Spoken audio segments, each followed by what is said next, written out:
Great morning to everybody. I'd like to call the March Board of Regents meeting to order. As a reminder, this meeting will be held as a committee of the whole. Therefore, all members will vote on each recommended motion. Our assistant representatives who serve on the standing committees may also vote on matters that usually come before the committees that they serve on. Our meeting is currently being streamed live, so please be sure to turn on your microphone using the button on the bottom and speak directly into it so you can be heard by our viewing audience. Will you please call the roll now, Ms. Doreen? Sure. Regent Aubrey. Present. Regent Creed. Here. Regent David. Regent Ewing. Present. Regent Finley. Here. Regent Levy. Regent Lowbray. Regent May. Here. Regent Meir. Present. Richard Pryor. Richard Pryor. Regent Pryor. Regent Seal. Here. Regent Solomon. Regent Sterling. Here. Regent Temple. Here. Regent Weil. Present. Regent Williams-Brown. Here. LCTC System. Southern System. Here. LSU System. Here. UL System. Mr. Chairman, you have a quorum. Thank you. Thank you, Doreen. So the next item is public comments. Doreen, has anyone signed up for public comments? Okay. And here's Regent Pryor, and Regent Levy. Oh, she was walking out. I guess she got it. All right, so first thing, you have received a copy of the minutes from our January 9th meeting. Do I have a motion to approve the minutes? Thank you, Regent Ewing, and Regent May. Second it. So any discussion? Any questions? All in favor signify by saying aye. Aye. All opposed, nay. Hearing none, motion passes. Thank you all. Item 5 is a bit of a housekeeping, as we have, as a board, need to ratify, since we have welcomed a couple of new members to our board, and annually revisit our standing committees. Mr. Chair, I move that we have ratified and accept the committee assignments for 2023. Thank you, so appreciate that. So we're going to start by, it's a second? Second, okay. Discussion, questions, all those in favor, aye? Aye. Opposed? Great, all right, so motion passes. Next, a couple of comments from myself. He isn't here, but I want to thank Regent Solomon for chairing the January meeting in my absence. Really appreciate it. And I know it's been a busy few months since we last got together as a board. We obviously this morning had a phenomenal conversation about a very relevant topic, being artificial intelligence, and met with the staff and commissioner sprinting into 2023. We've already accomplished some significant work with our colleges and universities across the state, as well as participating in some very exciting regional and national initiatives. But, before we talk about these efforts and hear about this stuff, I want to yield the floor to our student member, Ms. Katerina Lowbray, who is going to update us on the Council of Student Body Presidents and their annual trip to D.C. As Katerina speaks, as the former chair, Marty Chabert used to always say it's all about our students, and Katerina is our present voice of the students. So we look forward to your report, Ms. Lowbray. Thank you, Mr. Chair. It was an amazing once-in-a-life opportunity, and I'm so grateful. Here's a list of everyone who attended. We had a great participation this year from across all systems. On the first day, those of us who arrived early got to meet with Congressman Troy Carter and SBA Administrator Ted James.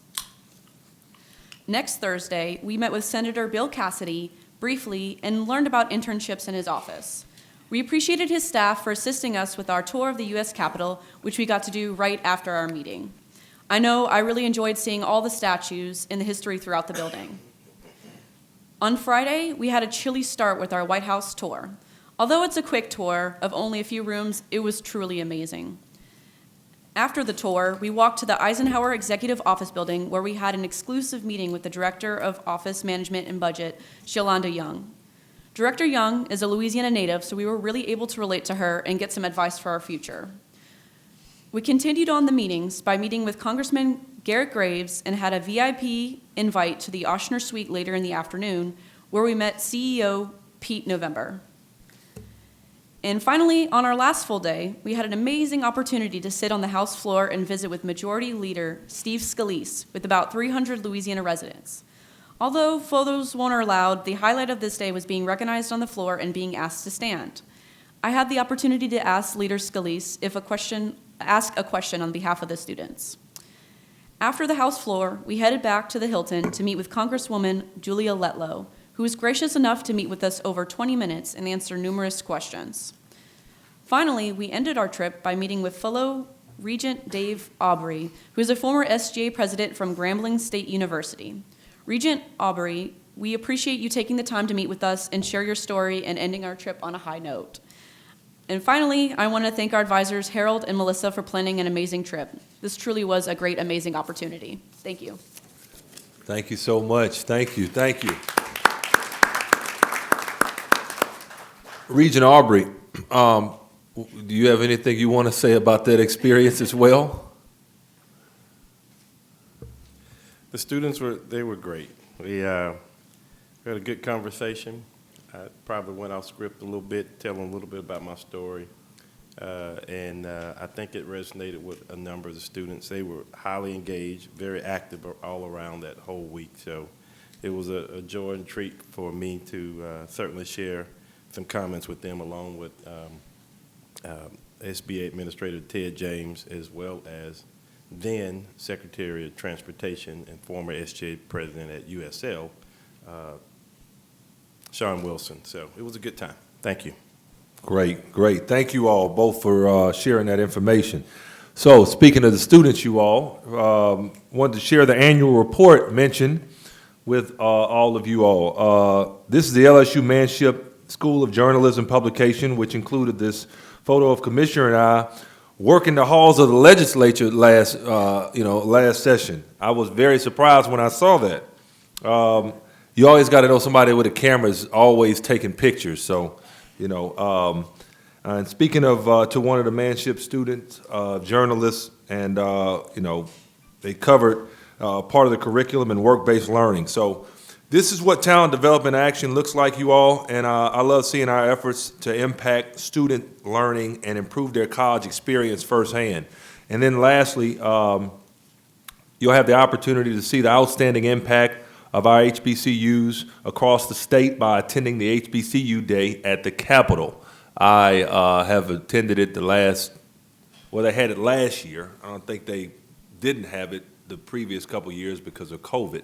But then, of course, the years prior, it's always a great experience, and it's scheduled you all for April 18th. So mark your calendars, and those that are close, I'm just telling you, it's going to be a great time. The food's always great. The music, just this is a great time. You just hope it's not too burning up hot outside. So the day will include a meeting of the HBCU Advisory Council around noon, followed by visits to the House and Senate chambers for ceremonial resolutions and recognitions. And then this year's highlight will be a reception starting at 4:30 or upon adjournment of the Capitol Park Museum, located right across the Capitol on 4th Street. Many times legislators will come over. It depends on what time they get finished. So it's a great networking opportunity from that perspective for us as regents as well. Yes, sir. Yes, excuse me, Mr. Board Chair. His mic. I didn't want the meeting to go further without acknowledging the death yesterday of Grambling's a legendary Willis Reed, perhaps the greatest Tiger of all time, who led Grambling to the only men's national title that's won by any school in this state in basketball. Grambling, legend from Lincoln Parish, was a team captain of the basketball team, along with my dad, who was the team football captain at the time. and Doug Williams' big brother, Mike, who was the baseball team captain at the time. And he was a legend, and we sorely need to, he will be sorely missed in that community where he returned to after a great NBA career, where he led the New York Knicks to their only a championship and was named one of the 50 greatest basketball players in NBA history. And he was perhaps the greatest basketball player in SWAC history. And so we want to acknowledge that and send condolences to his family and our condolences to the Grambling community. Thank you so much for that, Regent Pryor.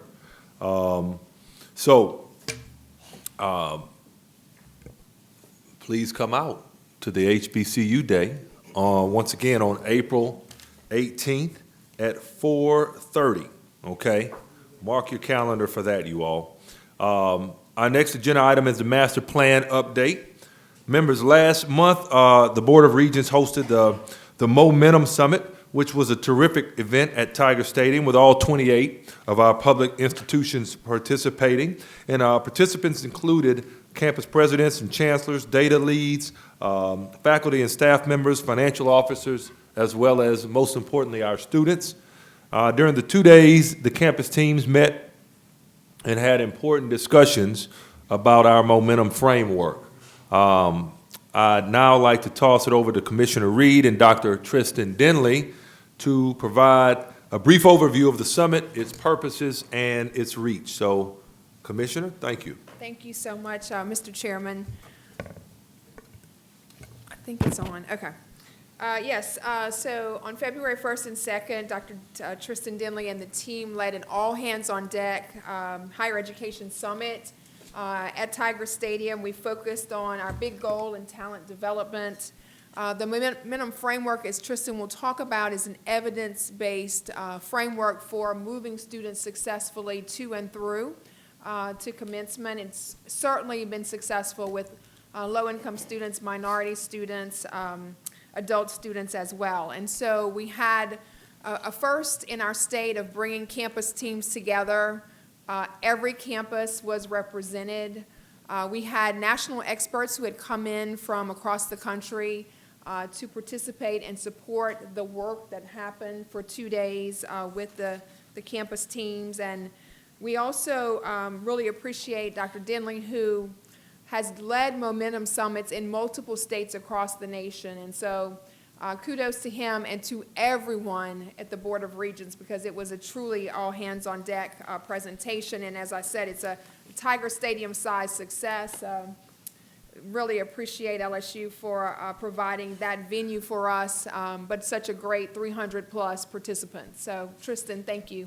Yeah, thank you. And I want to second what the Commissioner said, and certainly thank LSU for being such a wonderful host. It was an amazing venue. I want to thank the whole agency, because the reality is the whole agency turned out to make this event happen. You'll see in just a second how this is not a one or two person event. I mean, there were people still here manning the front desk, but other than that, everybody in the agency was involved in putting on this event. And certainly the most important thing was the work that the teams undertook. And so a huge thank you to the partnership with the four systems, the four CAOs who were instrumental in putting this together, and then, of course, all of the teams. So let me tell you kind of how it all unfolded.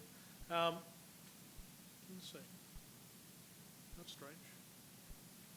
Is it advancing for you? Because it's not advancing for me. All right, let's see.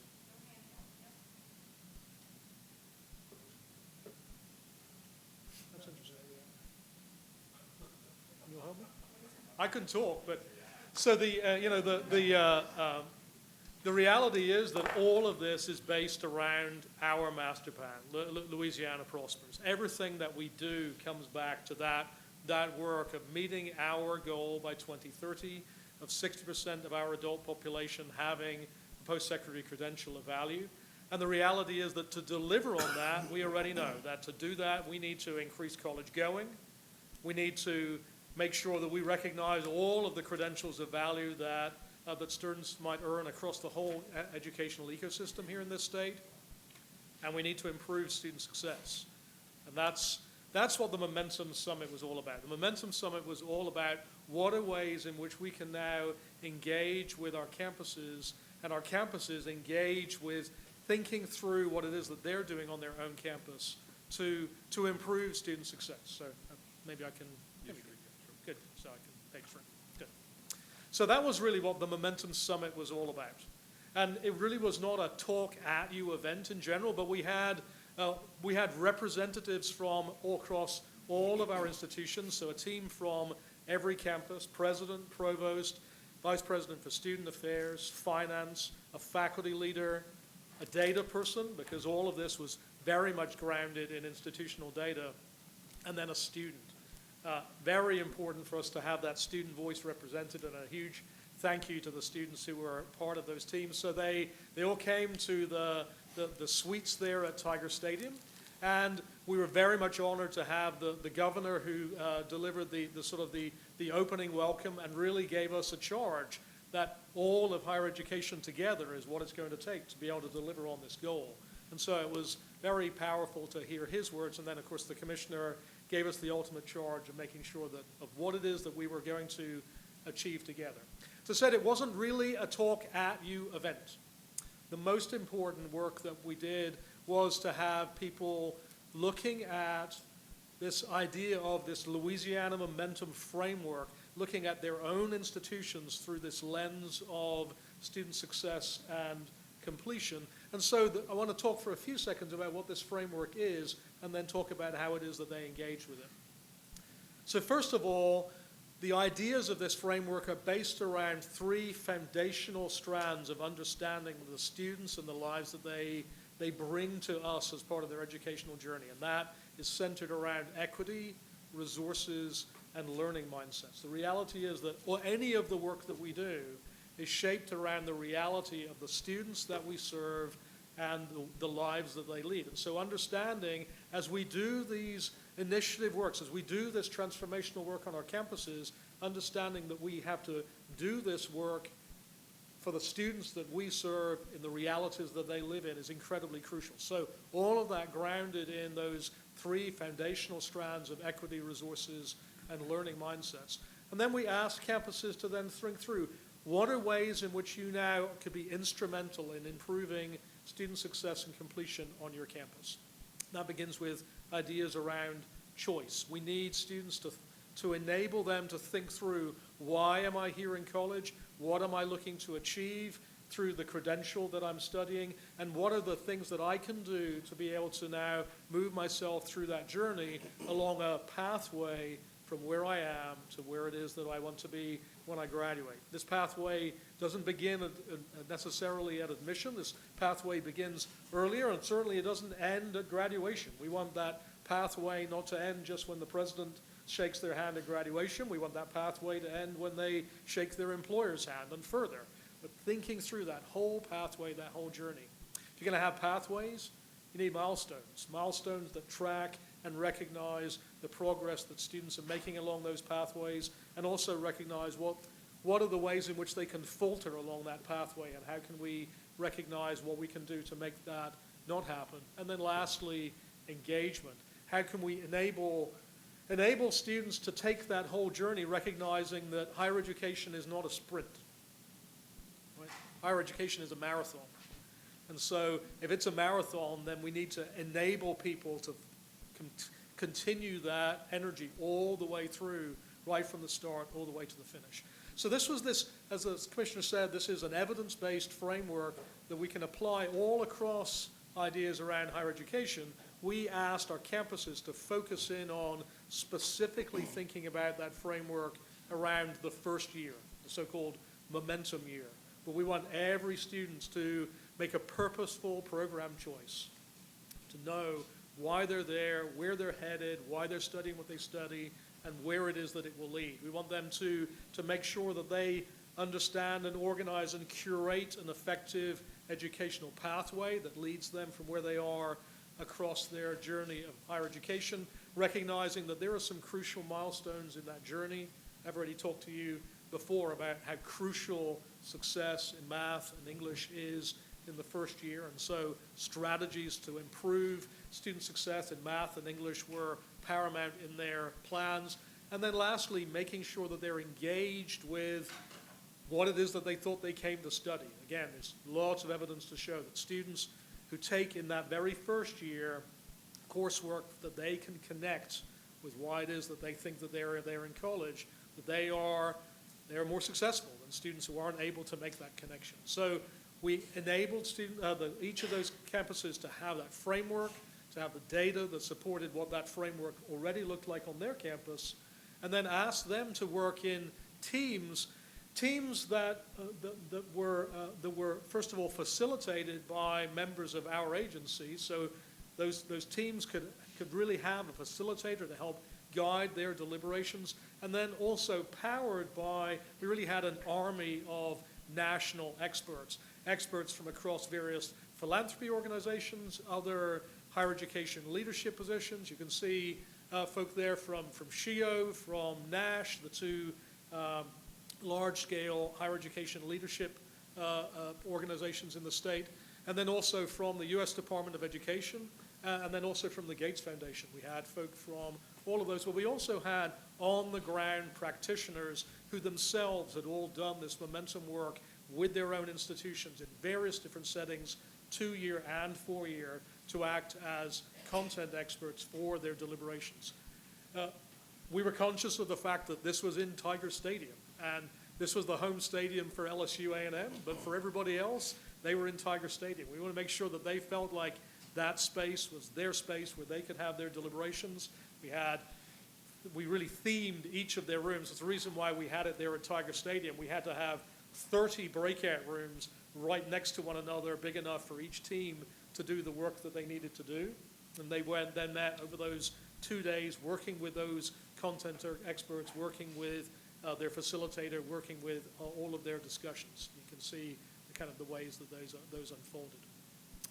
All of those discussions then led to an 18-month implementation plan to implement all of that momentum framework by 2040 in a way that makes sense on each campus, within the context and within the community of that organization. We asked them to sort of encapsulate that in this idea of a big idea that was kind of our closing event, but that wasn't where the event ended.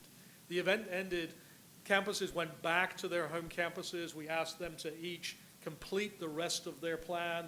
And more than that, I think we would all agree that a plan is just a dream unless you really have deliverable goals along the way.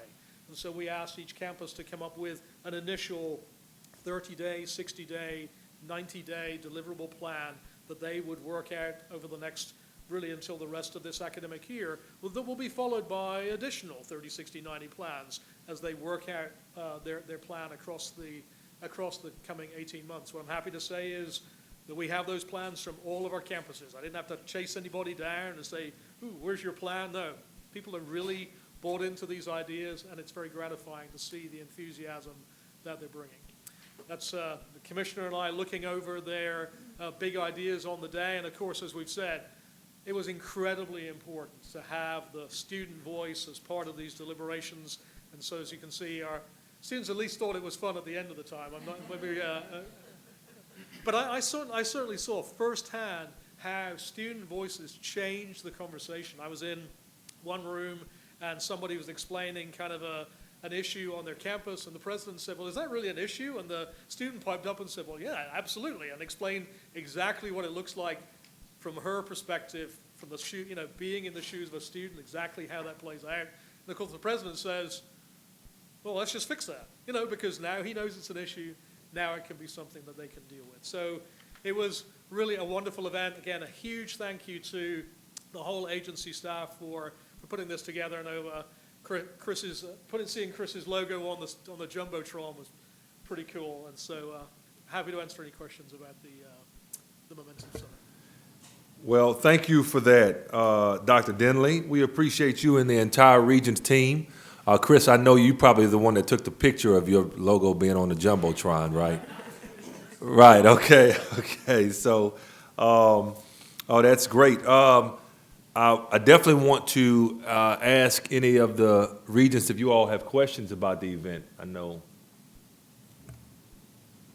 Yes, go ahead. I don't have a question, but I see President Shields here, and I do want to say to him and the other system presidents, thank you, because it was, it's hard to break away from a campus for a 2-day commitment for all of the campuses and systems to be here, and so really appreciate that. And Dr. Shields, I don't know if you want to say a few words about the summit or other things that are I was literally about to happening. ask him if he would give some insight. Look, now, no one's sitting in that area, and he was like, me? Yes, please, sir. Yes, sir, please. Just give some insight from the event. I want you to know Unprompted. the kind of student I was, I usually would sit in the back corner and try to find somebody larger than me. Somebody had my seat today. Well, I think any of you who have heard me over the last year and a half know that what drives me is student outcomes. And I did some work on this very stuff at my previous institution, and I was extraordinarily excited to see the expertise that came across the country, but also the passion of the people that populate our campuses and care about our students to be involved with this, sharing the information, learning new approaches, because this will have to evolve over time. Right. I always say our students aren't any better or worse than they've ever been. They're just different. They just are. And we have to adapt and adjust and be a major force in helping them succeed. I would tell the regents, one of my big goals is to do a large-scale bridge program for our students where half of our entering class spends a month on campus ahead of time, taking 2 courses, getting a start on 2 courses, but getting really introduced into what it takes to achieve in higher ed. So for us, and I think many students, many of our campuses, so many of our students come with the talent but lack the preparation or the insight to traverse in a timely fashion to graduation, and the investment by the regents and the state in this conference certainly aided us on this front. Appreciate it. Thank you for that insight. As I think about what we're talking about, what literally what you just said in terms of a bridge program, I think about my own experience. It wasn't a bridge program. It was summer school right after high school, but I remember going and taking 6 hours. Now, no matter how confident a person is, no matter how prepared they are, until you get in the setting and until you go through it. And I was extremely prepared. I'm coming from right across the street at University High School. Didn't really test out of anything, didn't, try to do that. But those 6 hours that I took on the campus, understanding, okay, I can do this. It's relatively simple. In fact, it may be a little bit simpler than where I just came from, right? Especially at the beginning. But also kind of moving in the direction of what I wanted. I knew after 2 weeks, okay, you said you want to major in economics, you do not, right? Okay, right, let's go in general business, right? So, but those experiences early on, that was what gave me the confidence that, oh yeah, you're gonna better knock this out. You took, for me it was you took 6 classes, 6-7 classes in high school, you could probably mess around and take 6-7 classes in college and play.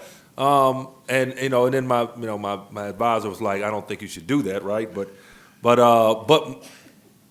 I'm just saying, I get everything that you all are saying because I was kind of doing it just by chance and listening to my mom and dad, but it wasn't really a systematic way on campus that was guiding me in the direction of that.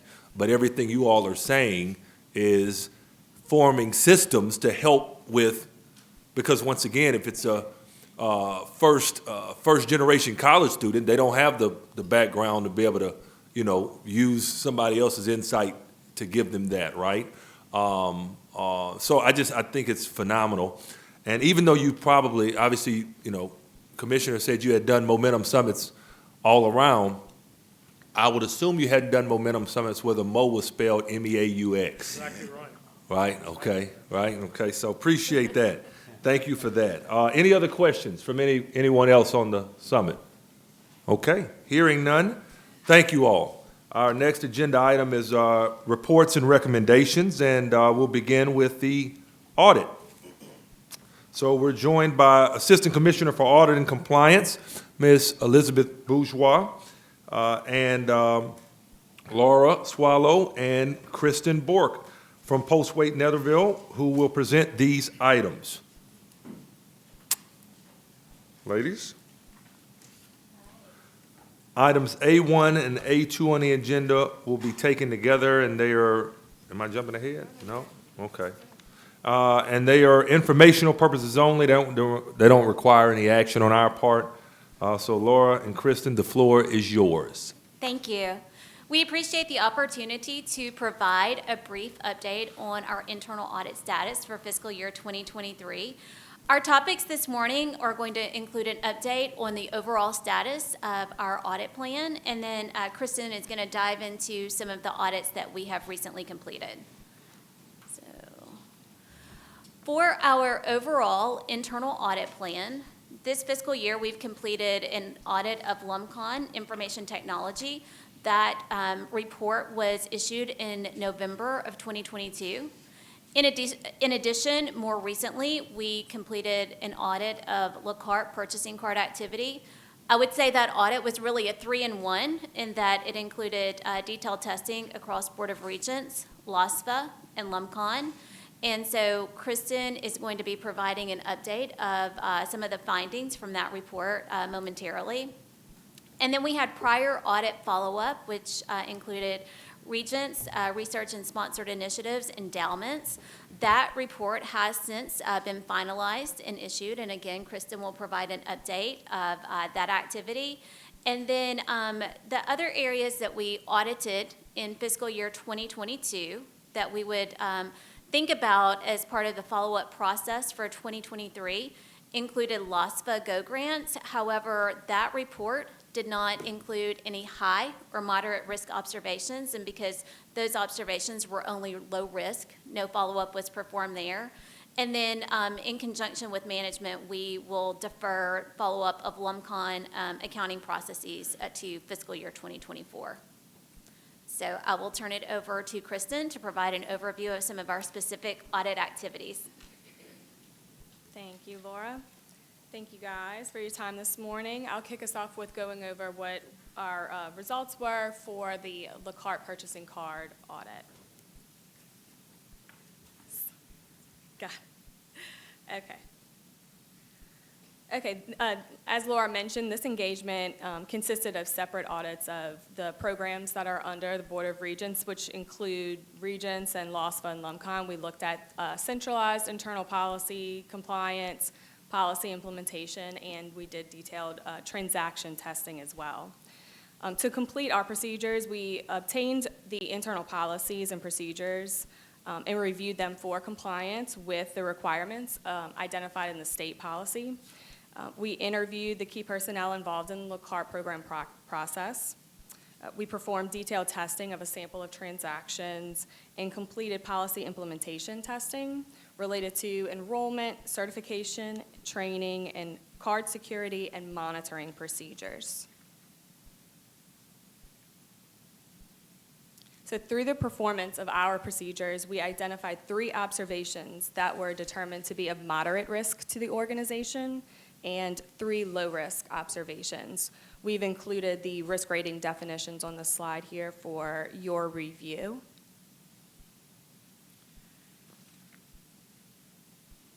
So for the purposes of today's meeting, we're going to give an overview of those moderate risk observations that we identified.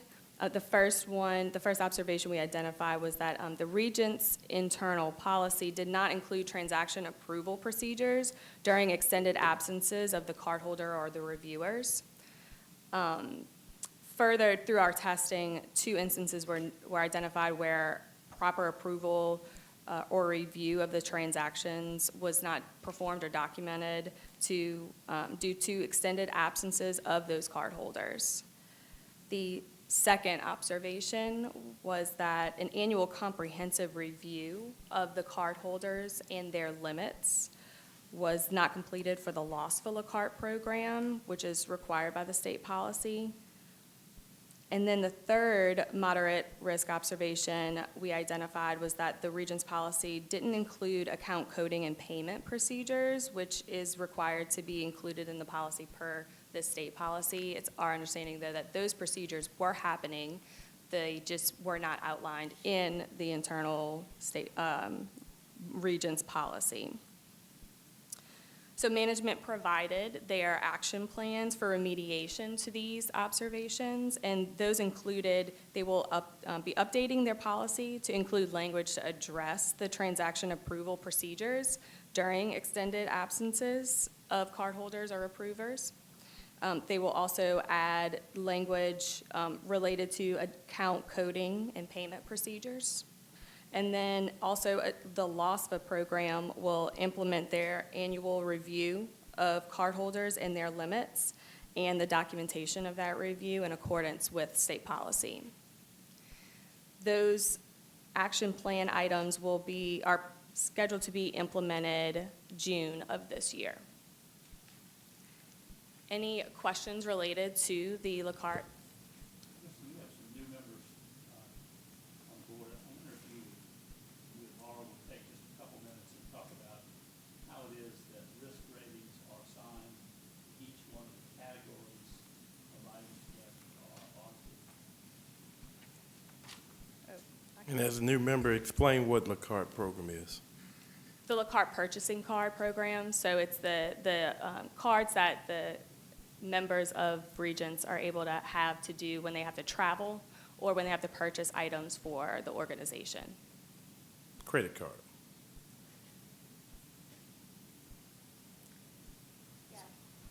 And then in terms of risk ratings, if you go back one slide, I believe, and I understand this may be hard to read, but we have 3 risk ratings for which each of our audit observations would be assigned one of these categories. A high risk is a serious weakness which exposes the organization to compliance risk in achieving objectives or that could otherwise impair the organization's reputation. It could include things like noncompliance with a regulation or an internal policy or procedure, an operational inefficiency that would result in material expenditure or material compliance gap for the agency. Moderate is a control weakness which can undermine the system of internal control or an operational efficiency that should be addressed. And then low is a weakness that doesn't necessarily seriously detract from the system of internal control, but it's something that should be considered by management. And how are your priorities and auditing related to the risk rating for each of these areas of audit? Okay, so for every audit, I'll kind of step back. For every year when we start the contract year for Board of Regents, we perform a risk assessment, which is usually a series of interviews with key stakeholders across the organization, executive management, members of the audit committee, to get a sense of key risk that the organization faces. From there, we develop a recommended audit plan that's provided to the audit committee for approval that guides the areas that we'll audit over the course of a fiscal year. And then within each of the audits that we perform, we are looking at internal controls within the area, the policies, the procedures, the processes that are in place to mitigate the risk of fraud or mitigate the risk of other undesired actions from occurring. And so as we identify gaps or deviations, we assign each of them one of these ratings, high, moderate, or low risk. And then when we perform follow-up procedures, again, we really focus on the moderate and high risk, recognizing, again, that the lower risk items aren't necessarily going to seriously detract from internal control within the area. Thank you. That's just what I was looking for. Thank you. Any other questions related to our la carte audit? Okay. Hearing none, I'll move on to the follow-up audit that we performed this year. So as part of our prior year audit plan, we completed a process assessment of the Regents' processes and compliance related to endowments. Follow-up audit was performed to determine whether the identified observations in that original assessment had been remediated and the management responses implemented. Follow-up, as Laura mentioned, we're only doing that on our moderate to high-risk observations, and we are doing our follow-up through obtaining supporting documentation. So based on our procedures performed on the original observations that we originally identified were assigned one of these three ratings. So either they're substantially remediated, partially, or not remediated.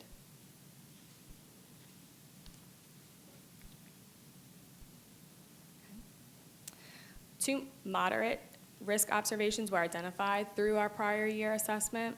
And based on our follow-up procedures performed, we determined that one of those observations had been substantially remediated while the other partially remediated.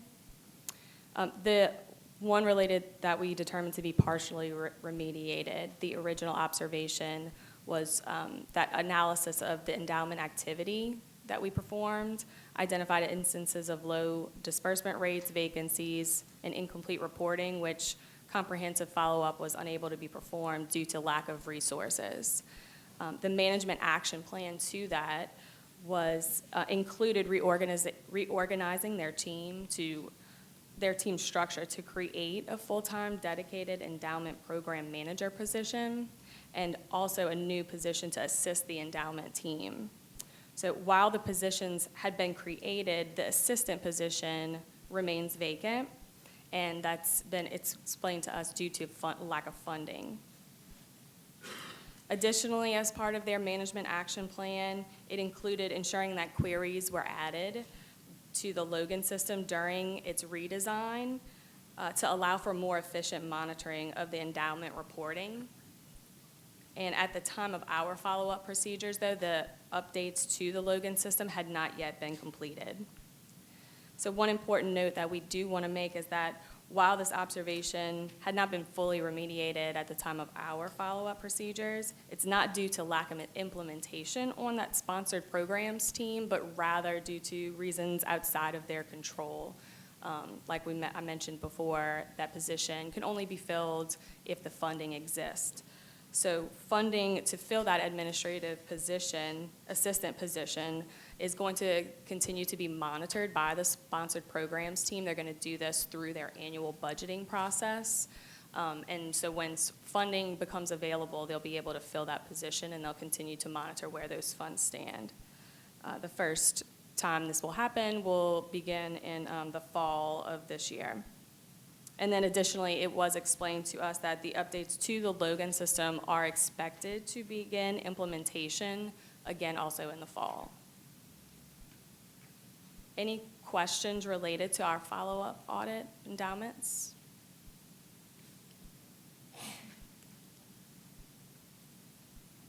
Okay, that's all we have for you this morning. Thank you for your time.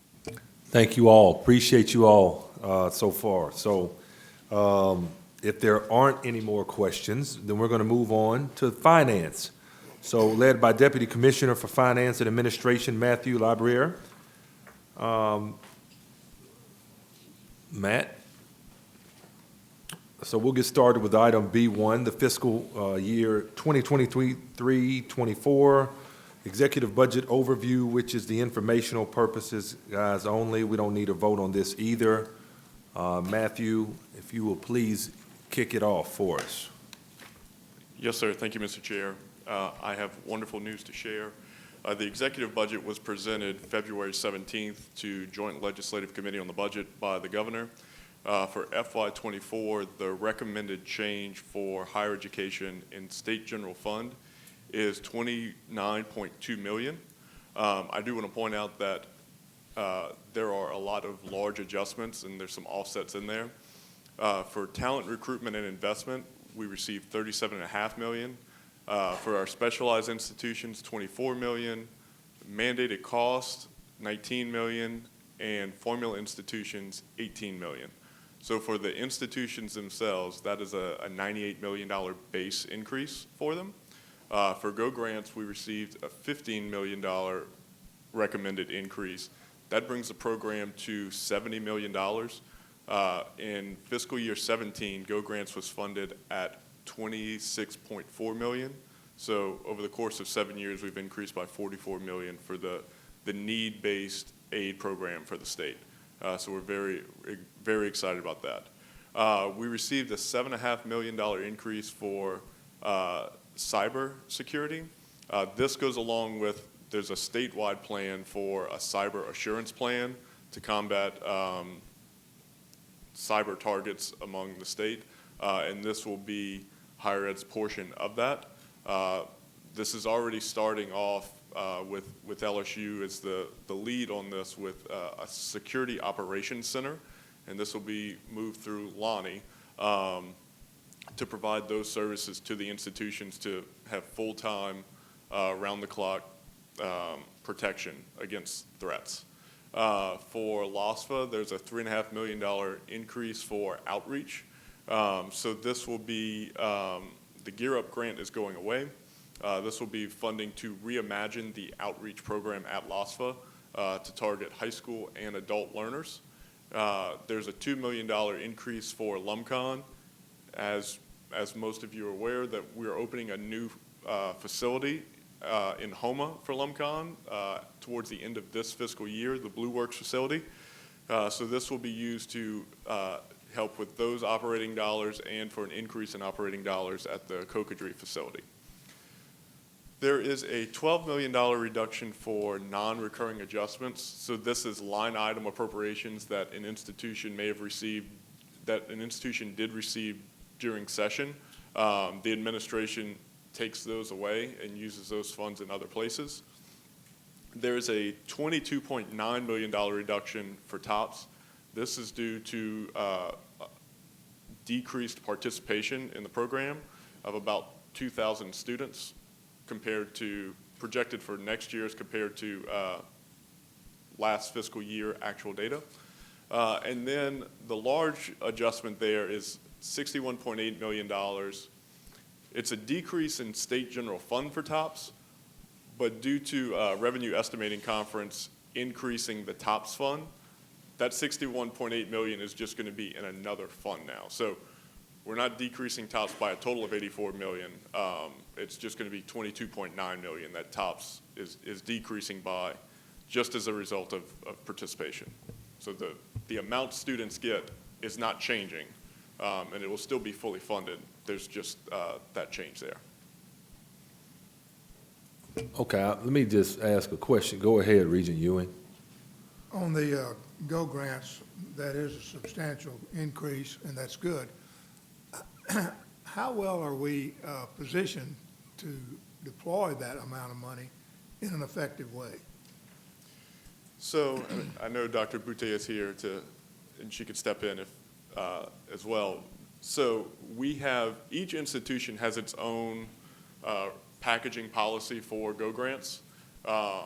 There's a maximum award of, the maximum award is $3,000, but each school can decide if they want to increase the individual award for students or if they want to expand the group of students that receive a current award. So LOSFA is very capable of allocating those funds out. It depends on how the institution wants to package those new dollars. Are we using them? Have we been using what we've been getting? And I see Dr. Boutte is there, and she keeps a watch on that too. Yes,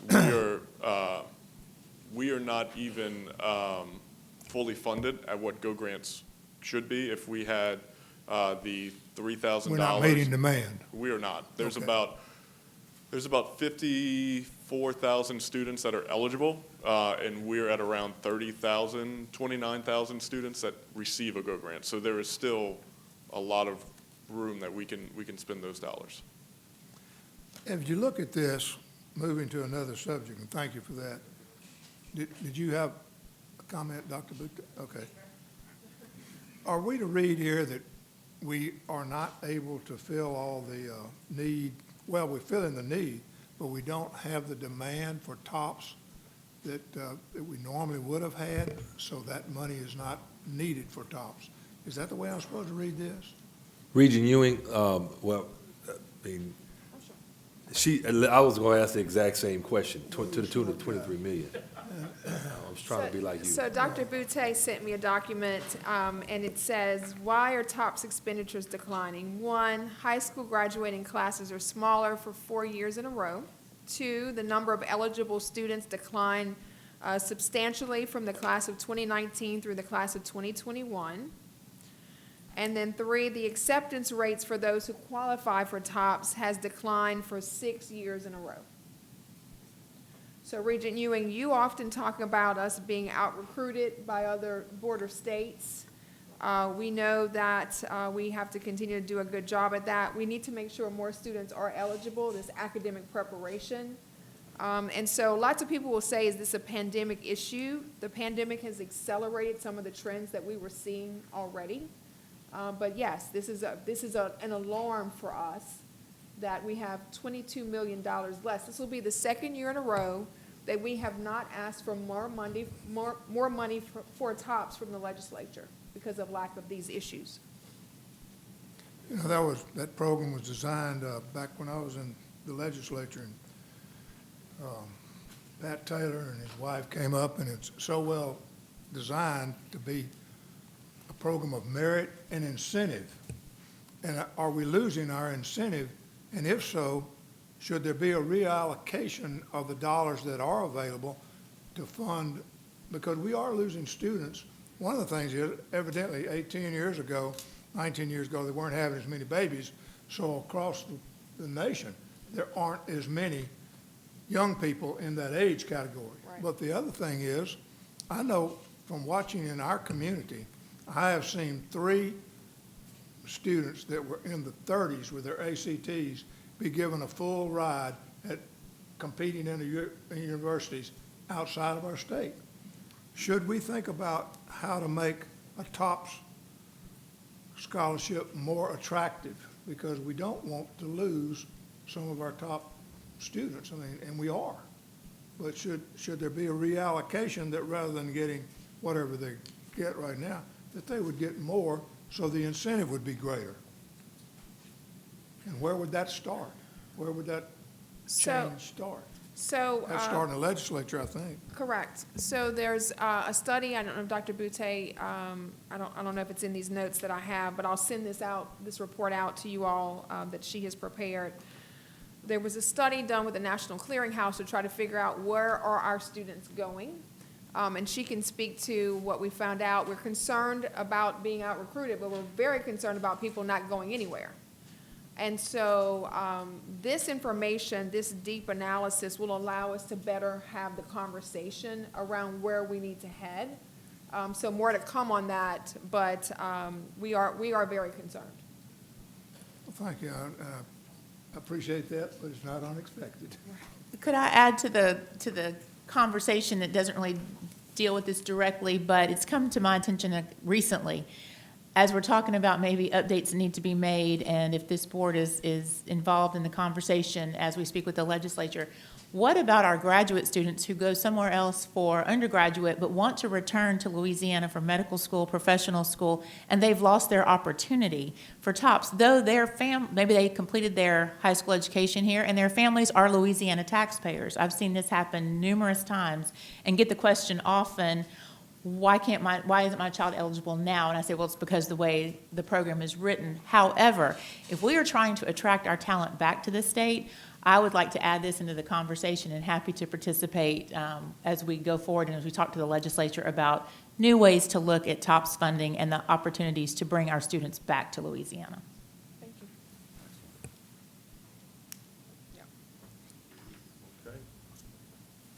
Regent Aubrey, you had something. Well, Regent Ewing touched on half of it.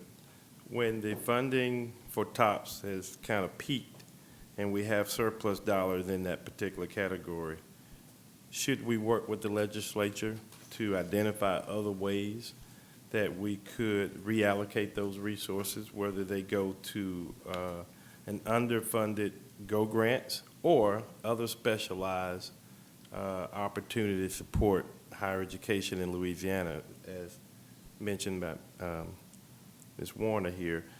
I've also heard that many students who may take off after their high school year and go to a university in Texas or Arkansas or Mississippi, but may transfer back. There's no resources for strong students to come back to Louisiana. Maybe if they go to a community college to play sports or whatever, and when they come back with even strong credentials, because they didn't go through that traditional pathway, there's no flexibility in the program for them to have funding, whether it's through TOPS or some other mechanism. So is that something that we should look at, especially when we peaked out with TOPS? Okay, so to address that, that's a very good point, and thank you for allowing the clarification.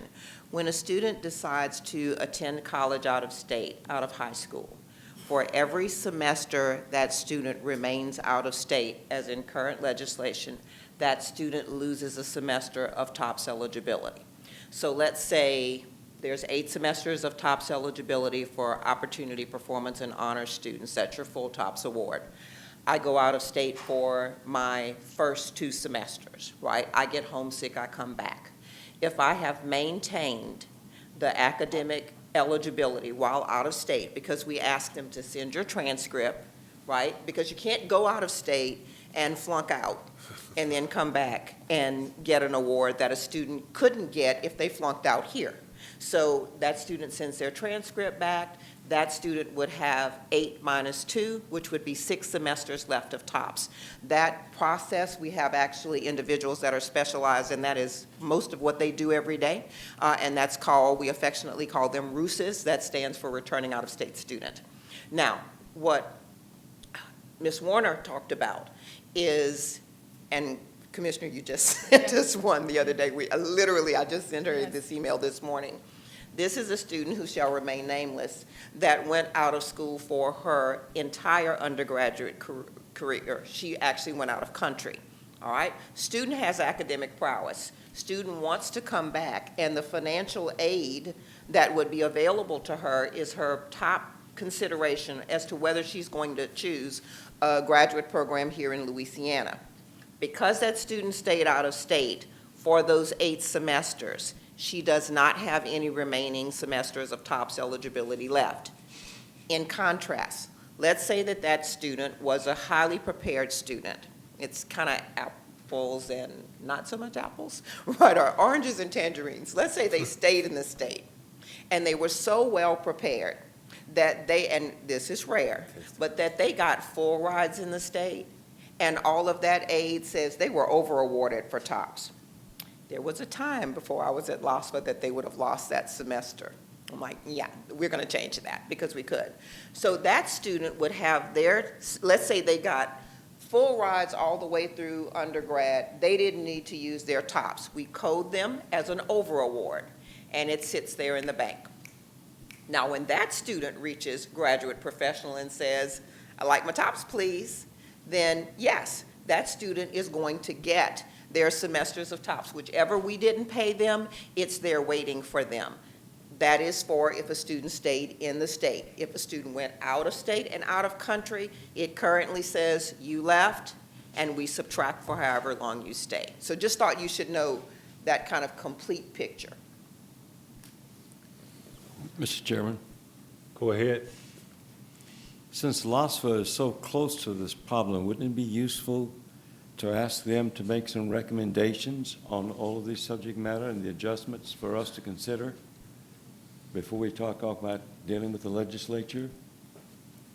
Well, what we have have a- done, which the commissioner is alluding to, we put together, and you know, it started off being a one-pager, but TOPS is a very complex animal. So I said to the commissioner in her email, excuse the title, this is not a one-pager. We couldn't do that. But we've put together an analysis for you that says, this is why we see the decline, but then we did a deeper dive to say, so where are they going? And in that analysis, you're going to see which states they're going to. and at which rates, and we actually ranked them.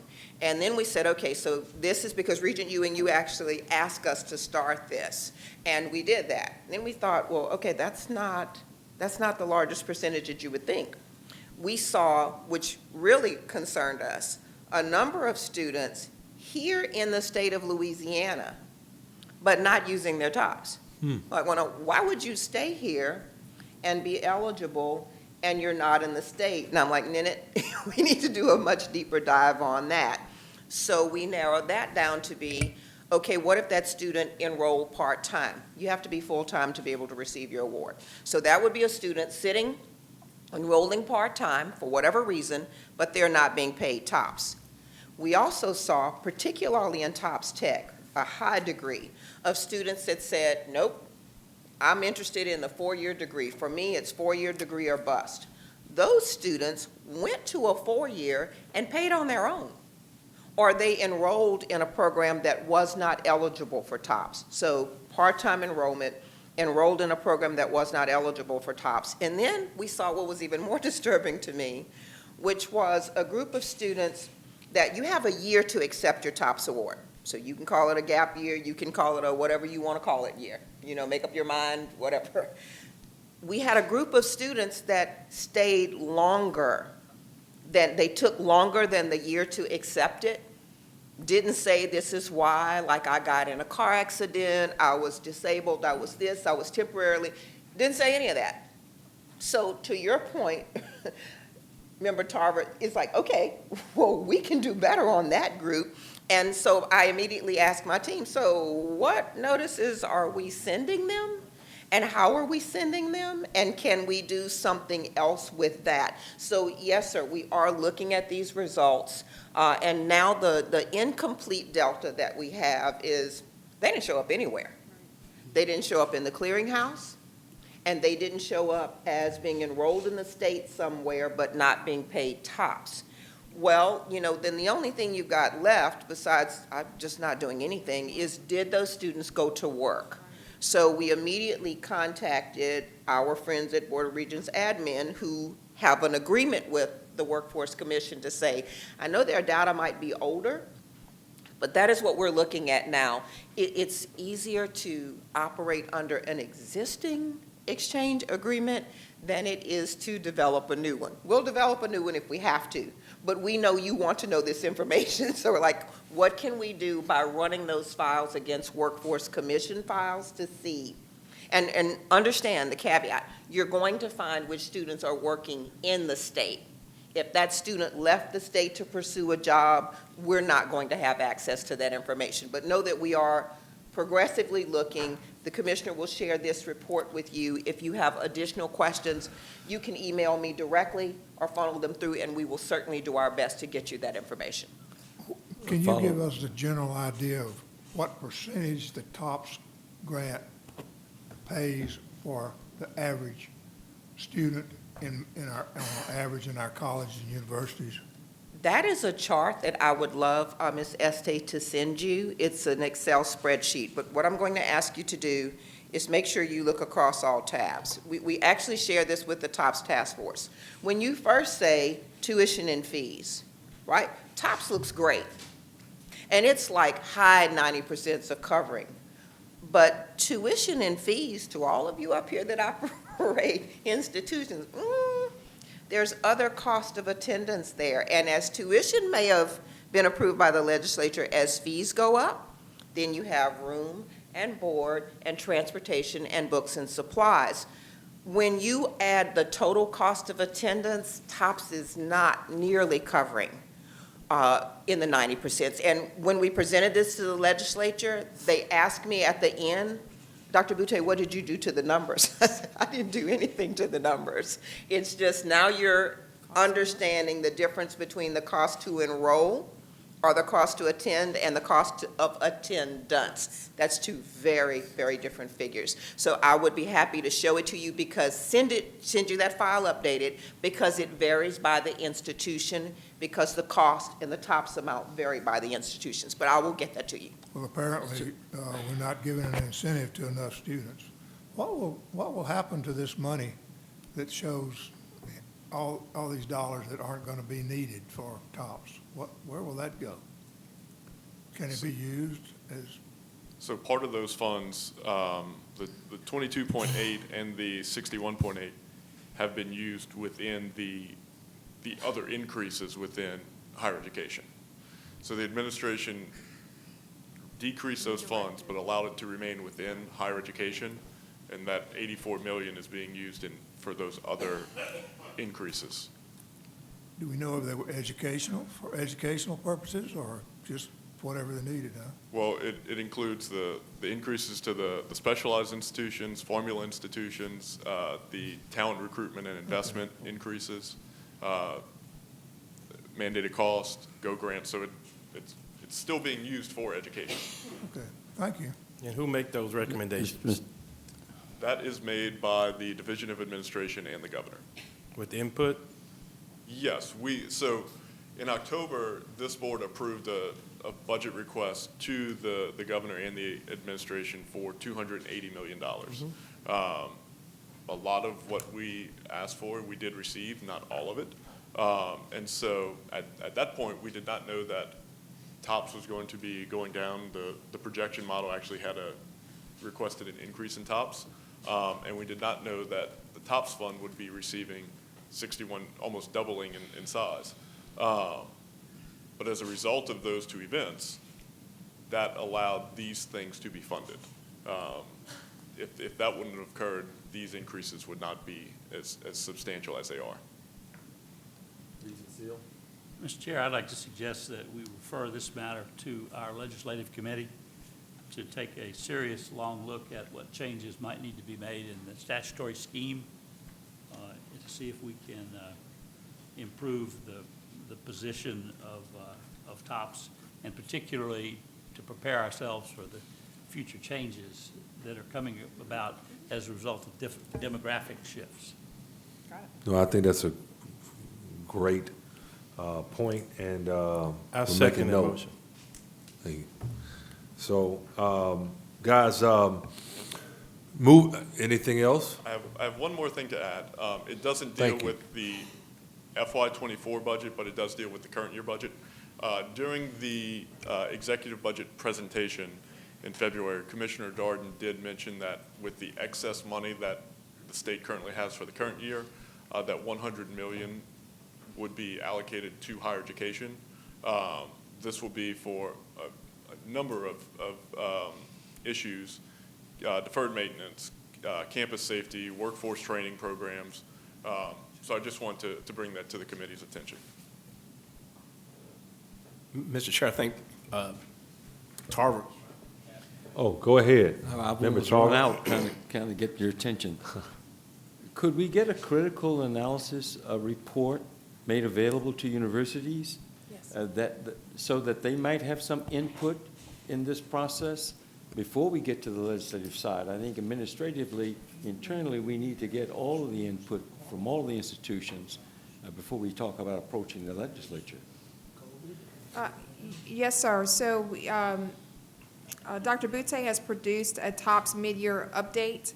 I'm going to review that, get that out to you all. We will share it with the systems and campuses as well. I know the legislature has asked for it and others. So we will distribute it far and wide. We will collect information. I think Dr. Butte already has a financial aid group of campuses and systems that are regularly meeting, and so we do get feedback, but we'll make sure of that. Yeah, but that happens down at a different level, and I think to get the input we need, boards need to become involved in that. Yes, sir. Yes, sir. And so, if we got something at our board's office, then it's a matter of continuity. I can follow up on that with the respective people within the Southern system. Yes, as sir. I'm sure other representatives can do the same.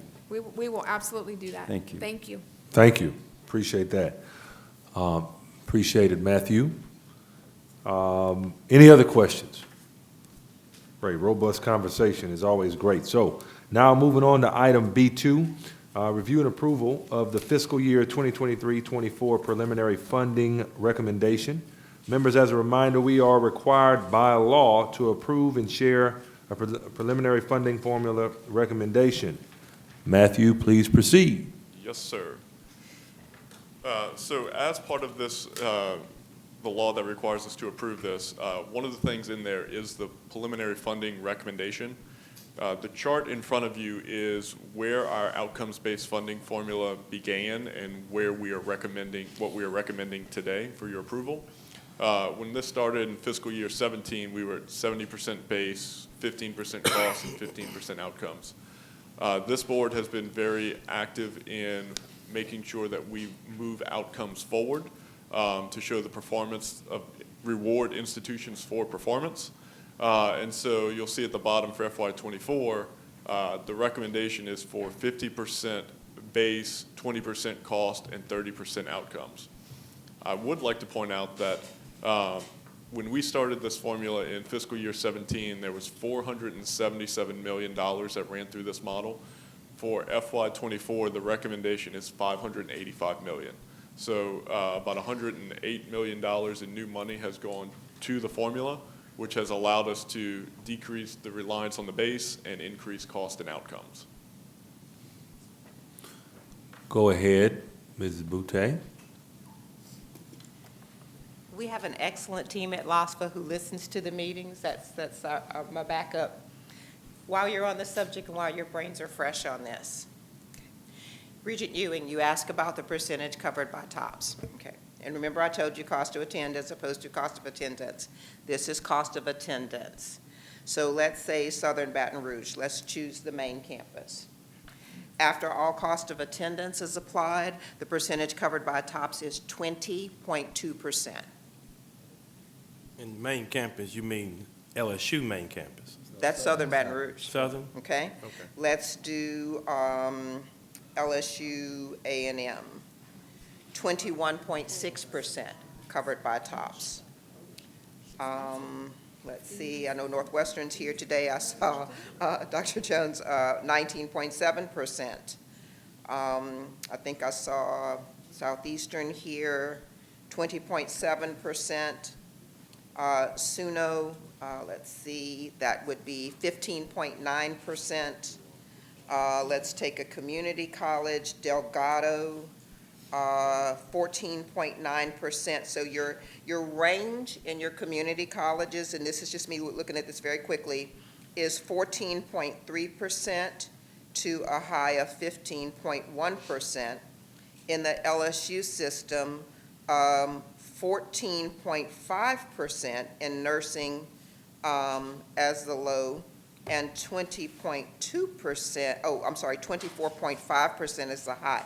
So you get what I'm saying, is that it looks great when you're over on the realm of tuition and fees.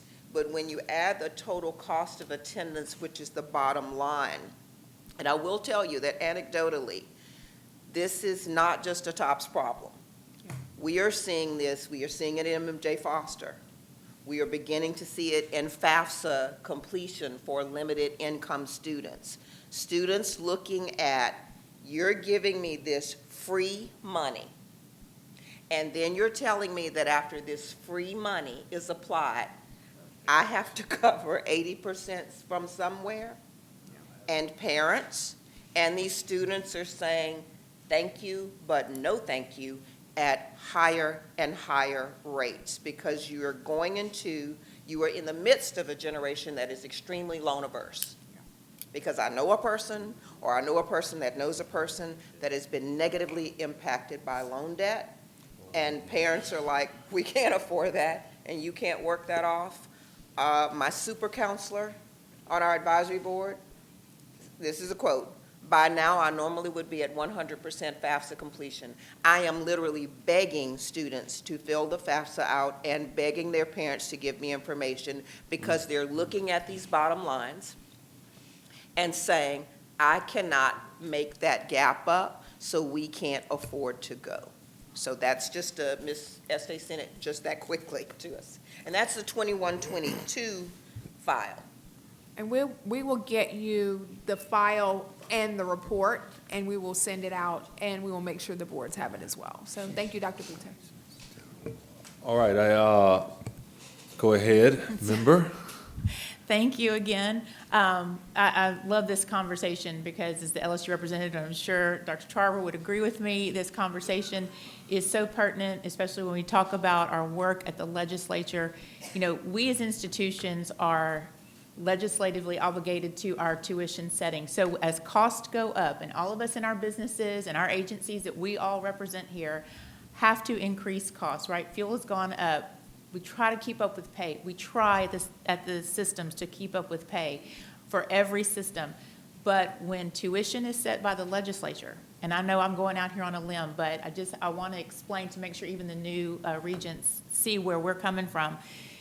We have to charge more for housing, charge more for fees, for labs, for all the access of services our students need, which are not covered in tuition.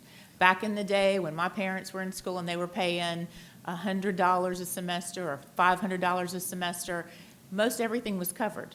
And that's just not the way we have to do business to keep our institutions vital these days to provide the modern services that our students need and expect, right? They want the best housing, they want great food service, they need medical services, mental health care services, and all that is, part that we have to then add these costs on, and TOPS was not designed in that realm.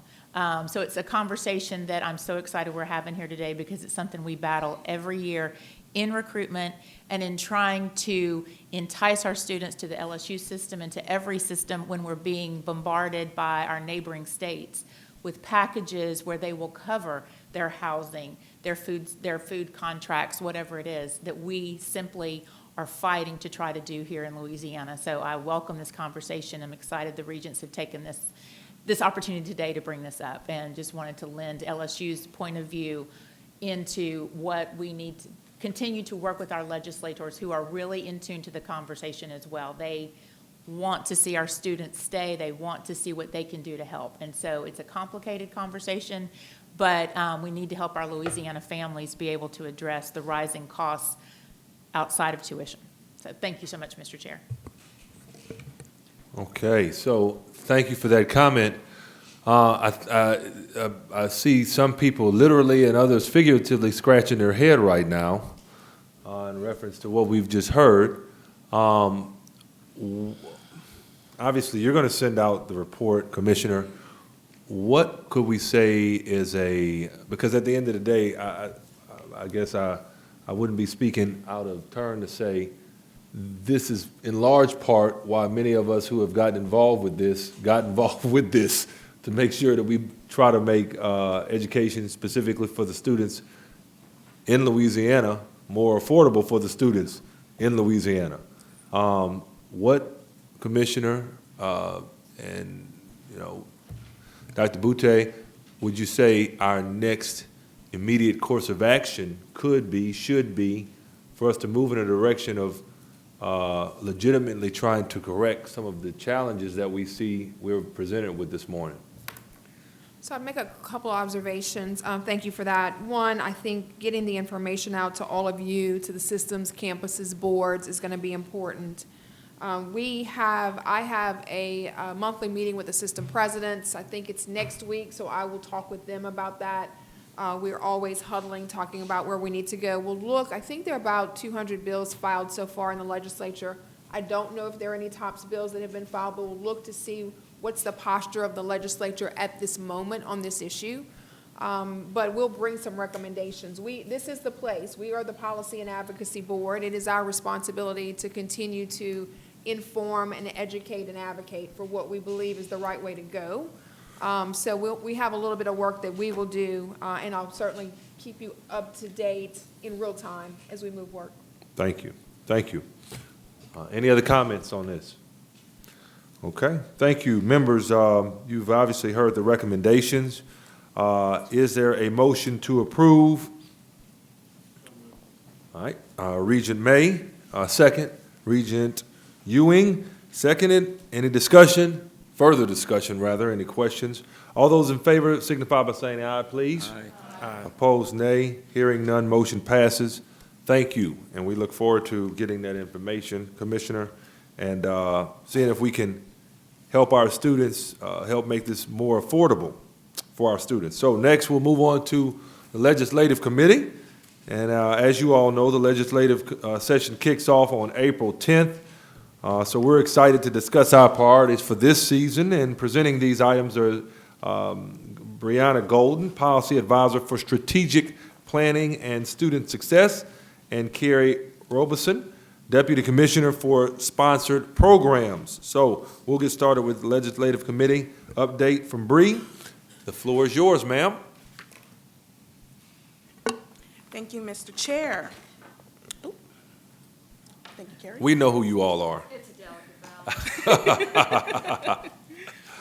Okay, so since this board met in January, our office has submitted a total of 10 annual legislative reports, in addition to 2 task force and council studies, in which this board authorized our office to finalize and submit to the legislature in accordance with their statutorily mandated deadlines.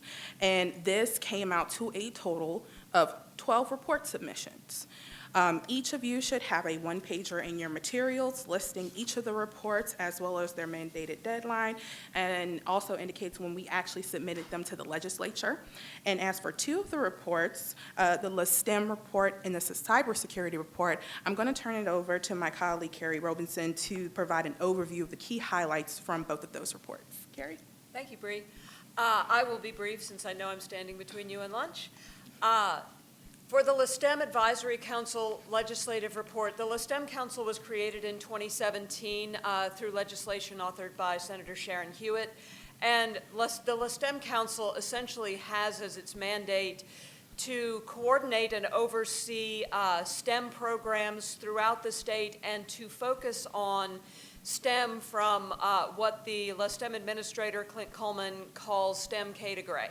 So look at STEM from the earliest encounters of students with STEM subjects through workforce development, retraining, upskilling, and all of those kinds of things. And so the LaSTEM Council meets quarterly every year, and we discuss a wide variety of topics related to education, economic development, industry and workforce needs, and so forth.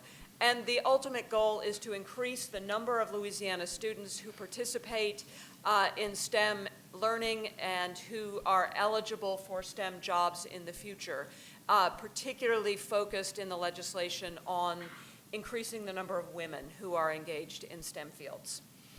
So with that, the annual report highlights the big highlight for LaSTEM is the creation of the 9 regional STEM centers across the state. So we have 9 regional centers that reach every corner of the state.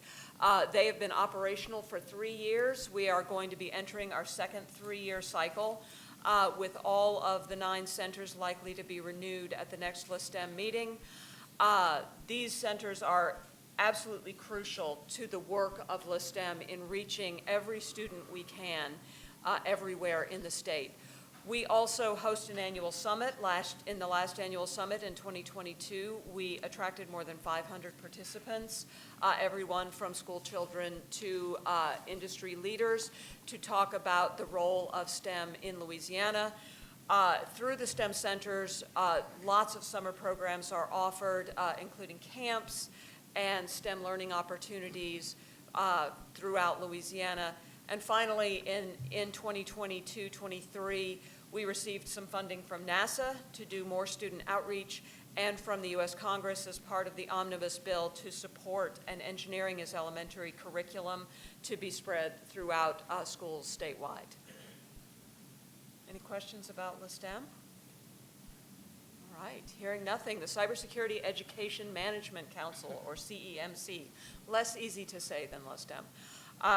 The legislative report for CEMC, CEMC was created by Senator Mark Abraham in 2020 to boost discussion in higher education of cybersecurity concerns and cybersecurity education and programming across our institutions.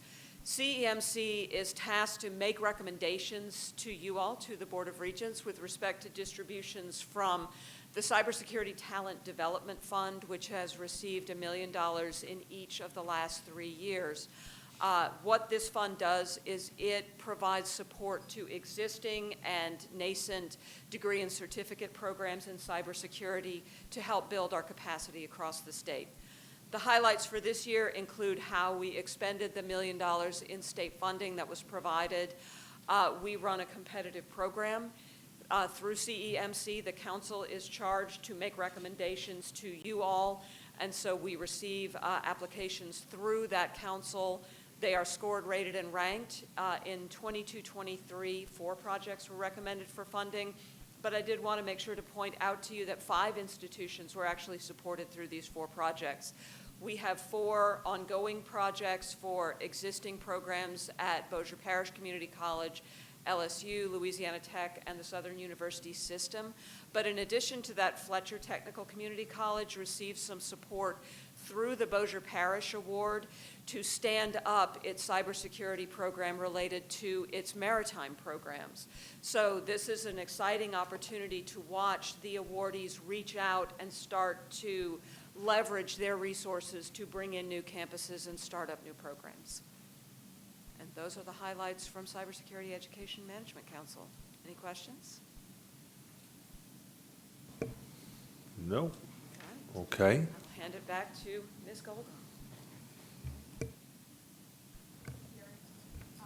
Push your button.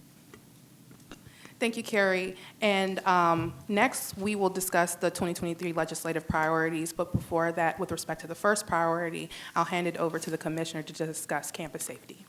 Thank you so much, Bree and Carrie. And to the board, as you know, this is a fiscal session. We are going to be very focused on strategic reinvestment in higher education, as Matthew has shared. But I do want to top off the conversation with campus safety. This is an ever-present issue, as you all know, for us, given continued high-profile and horrible incidents that are happening on and off campuses across Louisiana. This is not unique to our state, but it is our responsibility to raise the flag and say we've got to do more to make sure our students are safe here in Louisiana. So I just wanted to mention that we have requested campus safety priorities for every college campus in our state. The systems have collected that information. We have shared it to Regent Aubrey's question, are we in conversation? We have shared it with the governor and the administration to talk through what are the one-time needs of the campuses and ongoing needs of the campuses as well. No surprise, those top items are cameras and license plate readers and lighting and more campus safety personnel, fencing, and those sorts of things. So we have submitted that full list. Also had an opportunity last week to testify before the Select Committee on Women and Children. They are continuing to keep a bright spotlight on issues of power-based violence and campus safety, and wanted an update on where we are with our work. And so before we talk about the legislative priorities listed here, I wanted to make sure that we lead with campus safety conversations and that we recognize that this is a limited, as Senator Ewing will tell you, a limited scope of conversations this session outside of the budget because it's a fiscal session. We do have a small number of bills that Bree will mention to you, but mostly we're all hands on deck regarding our strategic reinvestment and campus safety. Thank you, Commissioner. Also, a list of our priorities is in each of your materials. And to continue, one of the other priorities that we are bringing forward this legislative session is with respect to teacher reciprocity. This bill will be handled by Representative Mincy. This will provide for the state's entry into the Interstate Teacher Mobility Compact, which provides relative to certification and qualification of teachers. Next will be governor's military and veteran-friendly campuses. A bill has already been filed by Representative Ken Brass, HB 72, and we are also asking Senator Foyle to handle on the Senate side. This is to authorize the Board of Regents to establish the governor's military and veteran-friendly campus designation to recognize higher levels of excellence and providing support to military and veteran populations, and change the renewal period from 1 year to 2 years with interim reports to the Board of Regents. Next, power-based violence, we are asking that Senator Barrow handle this for us. And we are asking for three things here. And this is to revise current power-based violence laws to add a prompt time frame for the execution of criminal justice MOUs. Next, to clarify training requirements for employees and to align administration of the campus climate surveys with aligning with federal guidance. Next is Regents Board meetings, which has already been filed as HB 6 by Representative Jason Hughes. This is to authorize the Board of Regents to meet anytime in January rather than on or before the second Monday of January as current law prescribes. And with respect to the last two priorities, there are resolutions. We are handling two resolutions this session. The first one for teacher recruitment, retention, and recovery by Representative Mincy. This would extend the sunset date of the Teacher Recruitment, Recovery, and Retention Task Force from July 13th, 2023 to July 13th of 2025. And lastly, we're asking Representative Hughes to handle the HBCU Day at the Capitol resolution, which would recognize HBCU Day at the Capitol on April 18th, 2023. And that is all I have, and that concludes our report, Mr. Chairman. Thank you, Ms. Golden. Members, are there any questions? All right. As a reminder, this item does not require any action on our part. It's obviously just for informational purposes. So if we have no other questions, we'll move on to the next item. Thank you. Facilities and Property. Associate Commissioner for Facilities and Property, Chris Herring, will be presenting these items. Starting with item D1, the Act 959 projects. Chris, you can proceed, sir. Thank you, Regent Simple. The first two projects we're taking up under one motion deal with the provisions of Act 959. For the newer members, Act 959 allows... Chris, can you turn on your mic? I don't know if pull it it's closer to you. Yeah. Is that better? Yeah. Yes. Okay. Act 959 allows institutions to pursue capital projects up to $5 million as long as the funding source used is not state money. So the two projects we have today both came from the Southern University system. The first project is a renovation and addition to the Ag Center's meat processing laboratory located on the main campus. They're going to renovate about 5,100 square feet of space and expand the facility by another 4,500 feet of space. This will allow them to increase their current classroom size from 15 to 50 students. It will update the harvest and processing space and add a meat display area to the facility. This is a $1.6 million project. It's funded with a grant from the U.S. Department of Agriculture's National Institute of Agriculture. The second one, submitted by the Southern System, deals with a project the board approved back in fall of '22. Excuse me. This is they're doing a public safety building on campus. The site of the current public safety building is being demolished to make way for their new business school. They're requesting to add another $500,000 to the already budgeted 1.5. Once the architects got into it, they realized they could add an additional 1,200 square feet of space to this facility, and that's why they're coming back with this increase to add some community space and associated restrooms to this facility. I'd be happy to answer any questions on either project. Otherwise, we recommend approval. Thank you. Members, you've heard the recommendations from staff. Moved? Second. Thank you all. Any discussion, any questions? All in favor signify by saying aye. Aye. Opposed, nay. Ayes have it, motion passes. Next, third-party project from Grambling State University. Yes, sir. I got a call from Mr. Gallo yesterday about this, so I thought he let me know we shouldn't have any challenges, but go ahead, Chris. Okay.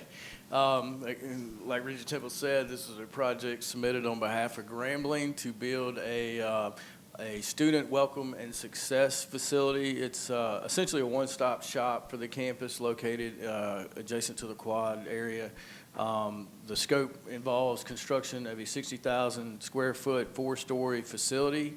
All student-related services will be in this facility: advising, counseling, housing, financial aid, all student related activities, along with some classroom and support services spaces and laboratories. This is a $25 million project, and it's being funded with higher education emergency relief funds, which was part of federal COVID funding. And they're doing this through a third-party arrangement with their Black and Gold Foundation, whereby they'll lease the site of the project to the foundation, who will be responsible for construction and seeing the facility through until completion. At that point, the lease will terminate, the site of the facility will revert back to Grambling State, and they'll be responsible for operating the facility going forward. I'd be happy to answer any questions on this project. And as I spoke to him yesterday, obviously they're using local architects, local builders. They're excited about that. And also he made it clear, if we don't use this money, we're going to have to give it back. And he said, I have no intention of doing that. So I just wanted to let you all know. So they're putting it to good use. So you've heard the recommendation from Chris on that. Is there a motion to approve? Motion approved. Motion, second, great. Any discussion, any question? All in favor signify by saying aye. Aye. Great. Opposed, nay. Hearing none, motion passes. Thank you so much. Yes, sir. Moving right along, academic and Mr. Chairman, before you go to the next committee, and I just observed, I know I'm still new, and I don't know how all this works, but just a matter of personal privilege. Back right at 3 years ago, construction began on the library at Grambling. And for whatever it's worth, and I just haven't toured it, and it's just in the academic community of the university, they were so excited that this library was finally going to happen. And today it still has not been turned over, whether it's FP&C or whoever the project manager, contractor. It leaks, it's bad. There's some issues that have to be addressed. So I hope that at the next meeting that we can get a full review as to what happened. Why is this continuing to be a project? That community is really, really disappointed in the state of Louisiana for those students, particularly going into their 4th year, to not have a library that they can call their home for study. And so I'm not pointing fingers, I'm new, but I just want you to know I checked. No other university, including community colleges in the state of Louisiana, could say that their students do not have the full gamut of library resources. Yes, they have a room on the 3rd floor in the building that they have library support, but that is not what they expected 3 years ago when that contractor began construction. So we'll talk about it next month. No, thank you for bringing that up. So make sure that we can have a report at the next meeting? Is that? Yes, sir. Okay, great. Yes, sir. It's been a mess. I know facility planning has an expert coming out there to do water testing soon, and That'd be great. to develop who is actually liable. We need a full report here. Yes, sir. So I, thank you for that. My recommendation will be that we ask the appropriate FP&C representatives to come forward. We can share what they tell us. Absolutely. But I think it would be important for those who are overseeing the project and providing guidance to come. So we will make that request. Thank you. Sure. Great. Thank you for that. So we'll move on. Thank you, Chris. Yes, sir. Move on to our academic and student affairs. Joining us, Dr. Tristan Denley, to present. First up on the consent agenda, Dr. Denley, the floor is yours, sir.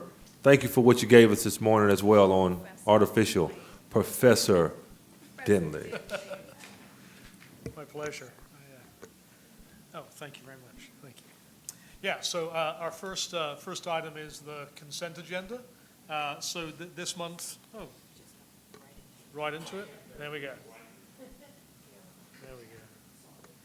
It's the trouble. There's never artificial intelligence around when you need it, so just have to make do with what I have. So So our consent agenda this month is just a list of routine staff approvals. We have some CIP code changes, some name changes, and some requests to take those, some existing programs fully online. And so senior staff recommend the approval of that consent agenda item.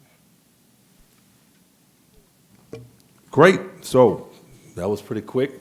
All right, move second. Okay, any discussion? Any question? Opposed, all in favor signify by saying aye. Aye. Opposed, nay. Ayes have it, motion passes. When you get to cyber, I think Chancellor Amons would like to say a ma'am. word. Yeah. Yeah, so the next item is 2 degree programs, and the first on that list is a bachelor's degree in cybersecurity there at Southern University at New Orleans. Just before I present the new degree programs, I do want to draw members' attention to kind of a change in the information that we're now providing about new degree programs. You'll remember that over the last year or so, we've been through the process of changing both our methodology to create academic plans going forward. We now are part of this 3-year planning process for academic planning. And then also asking campuses as they provide their application for proposals for the degrees that they propose to provide information about future employment outcomes, availability of jobs, salaries, all kinds of ways in which both the curriculum itself and the future of those graduates is addressed as part of the proposal. We are now starting to include much of that information in the information that we provide to you. We're certainly happy to provide greater levels of information, but are trying to hit the sweet spot of being able to provide enough for you to get the flavor of it. But we're certainly changing that just as you have requested. So yes, so the first of the programs today, which is the first bachelor's degree that's part of the last year's 3-year planning process, is a bachelor's degree in cybersecurity there at SUNO. It is the state's second standalone bachelor's degree in cybersecurity. The first was, of course, at Grambling, but this will be the second program. As I've shared before, here we have a number of programs that address aspects of cybersecurity across the state, but we have only a few programs that are specifically bachelor's degree around cybersecurity. We have that degree at Grambling. We also have a cyber engineering program there at Louisiana Tech. But other than that, those are our standalone cyber programs. This program has been created exactly to address the kinds of needs that we have in cyber. And we know that this is an incredibly pressing need, especially in the New Orleans region, but really across the state. So we certainly very much welcome and congratulate SUNO on this proposal. The program's curriculum has been designed to align with the NSA, National Center of Academic Excellence standards, the NACE standards, the NICE standards. It's a really good and solid program that really will prepare students for exactly the skills that we need in cyber. So I'm happy to hand over to my friend, Dr. Aylens. Thank you. Thank you very much, and to the chair, members of the board, to the commissioner, and Dr. Denley and the staff. Southern University at New Orleans is extremely excited about presenting this proposal to create a Bachelor of Science in Cybersecurity at our institution.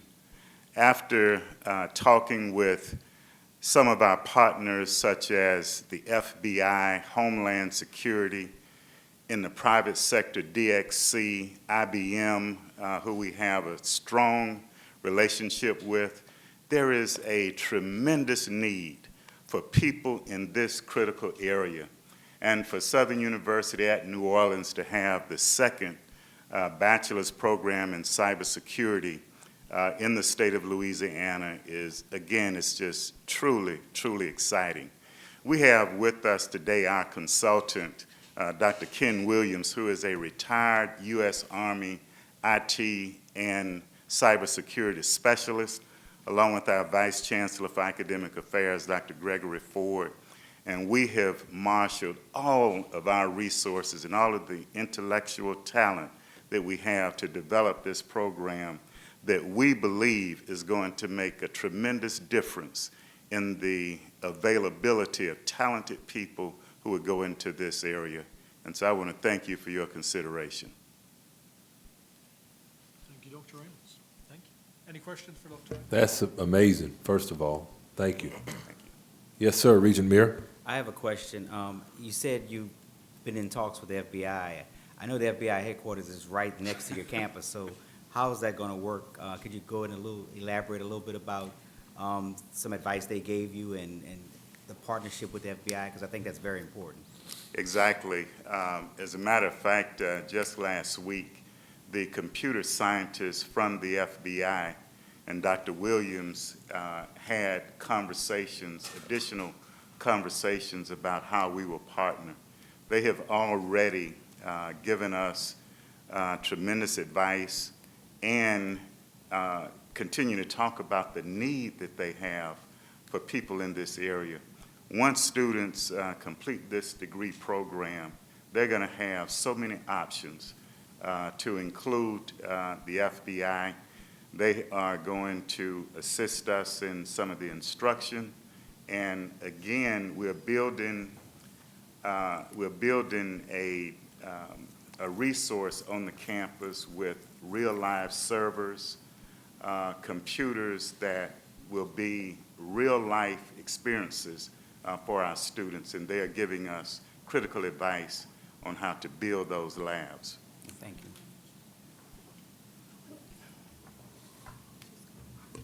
Yes, Regent Ben. Dr. Dinley, we've had this conversation, and we've also discussed it as a board when we've looked at other programs in the past.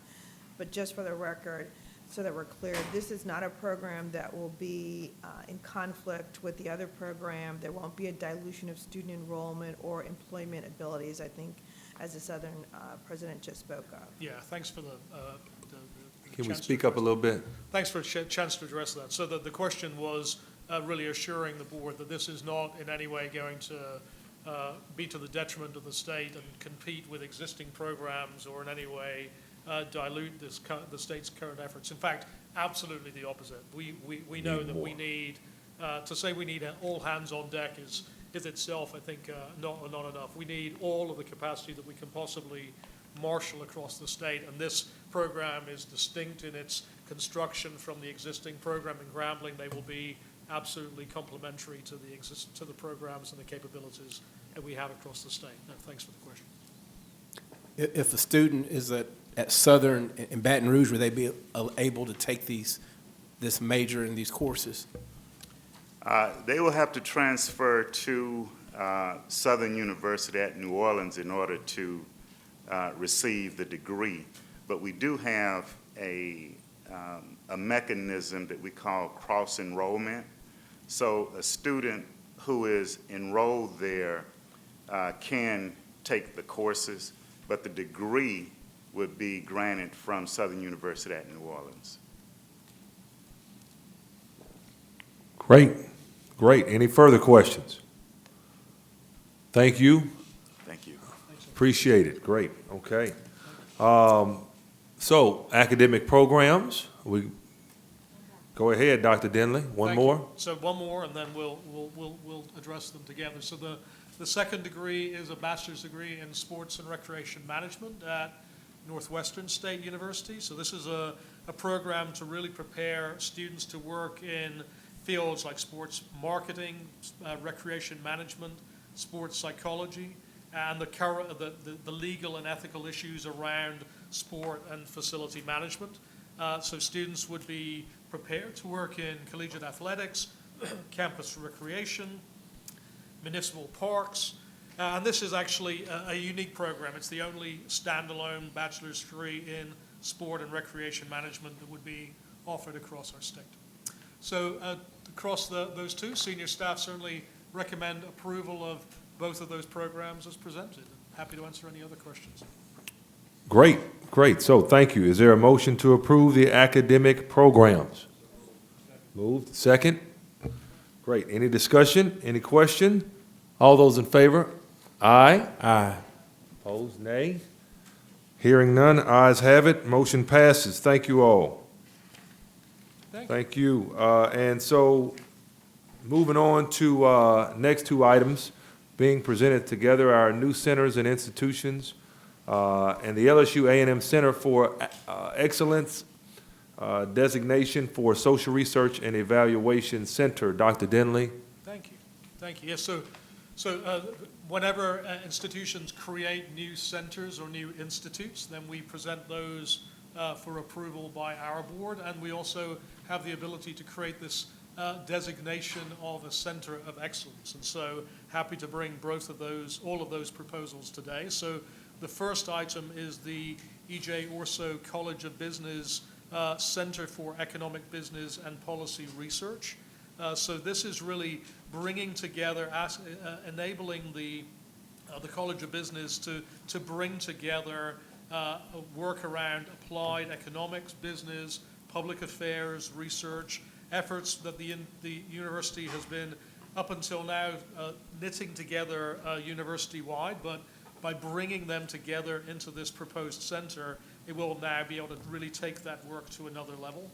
Based on historical research funding through existing units that will be knit together as part of this center, they approximate an income of about support of about $600,000 per year over the next 5 years. And of course, by knitting the center together, that will certainly open future improved opportunities in that way.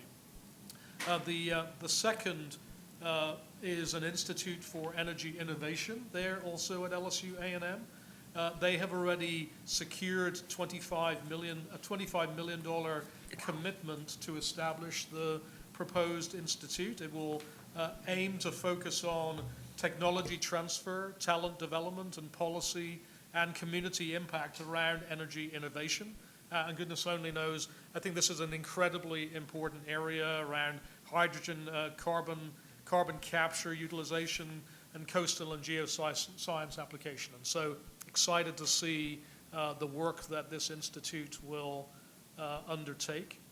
And then the last item today is this request to provide for a Center of Excellence designation for the Social Research and Evaluation Center there at LSU. So this is really, in many ways, recognition of a center that has been in some existence for some significant period of time and has a proven and established record of excellence in their field. There are a number of sort of specific deliverables that we look for to provide this designation, but certainly this center, over the last 30 years of its work, has more than done enough to deserve exactly this recognition. They've secured more than $11 million over the last 5 years and over $100 million over the 30 years of the life of this center's work. And they work both within the state, but also on a national basis, really working around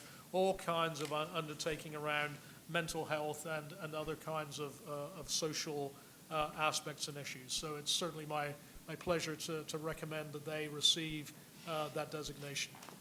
So yeah, senior staff recommend the approval of both the center and the institute, and the new designation of excellence for the social research and evaluation. Chair Temple, just a quick comment. Just noting on the Institute for Energy Innovation, this is an incredibly important topic for Louisiana at this time. We have literally tens of billions of dollars that are contemplating investment in Louisiana, and all of that based upon availability of clean energy, carbon capture, and that type of thing. It's a huge growth area for thousands of jobs available, and really compliment the Shell for funding it. Well, literally, I had a call with somebody about that exact same thing yesterday as well. So that's phenomenal. Is there a motion to approve the new center, the new institute, and the new Center of Excellence designation as presented? Motion second. Thank you all. Any discussion, any questions? All in favor signify by saying aye. Aye. All opposed, nay. Great. Hearing none, motion passes. Thank you so much, Dr. Denley. Next up, statewide programs, and of course, joining us again in dual duty, Dr. Boutte Losfa, Executive Director. We'll get started with consent agendas. items, and Dr. Boutte, the floor is yours. Okay.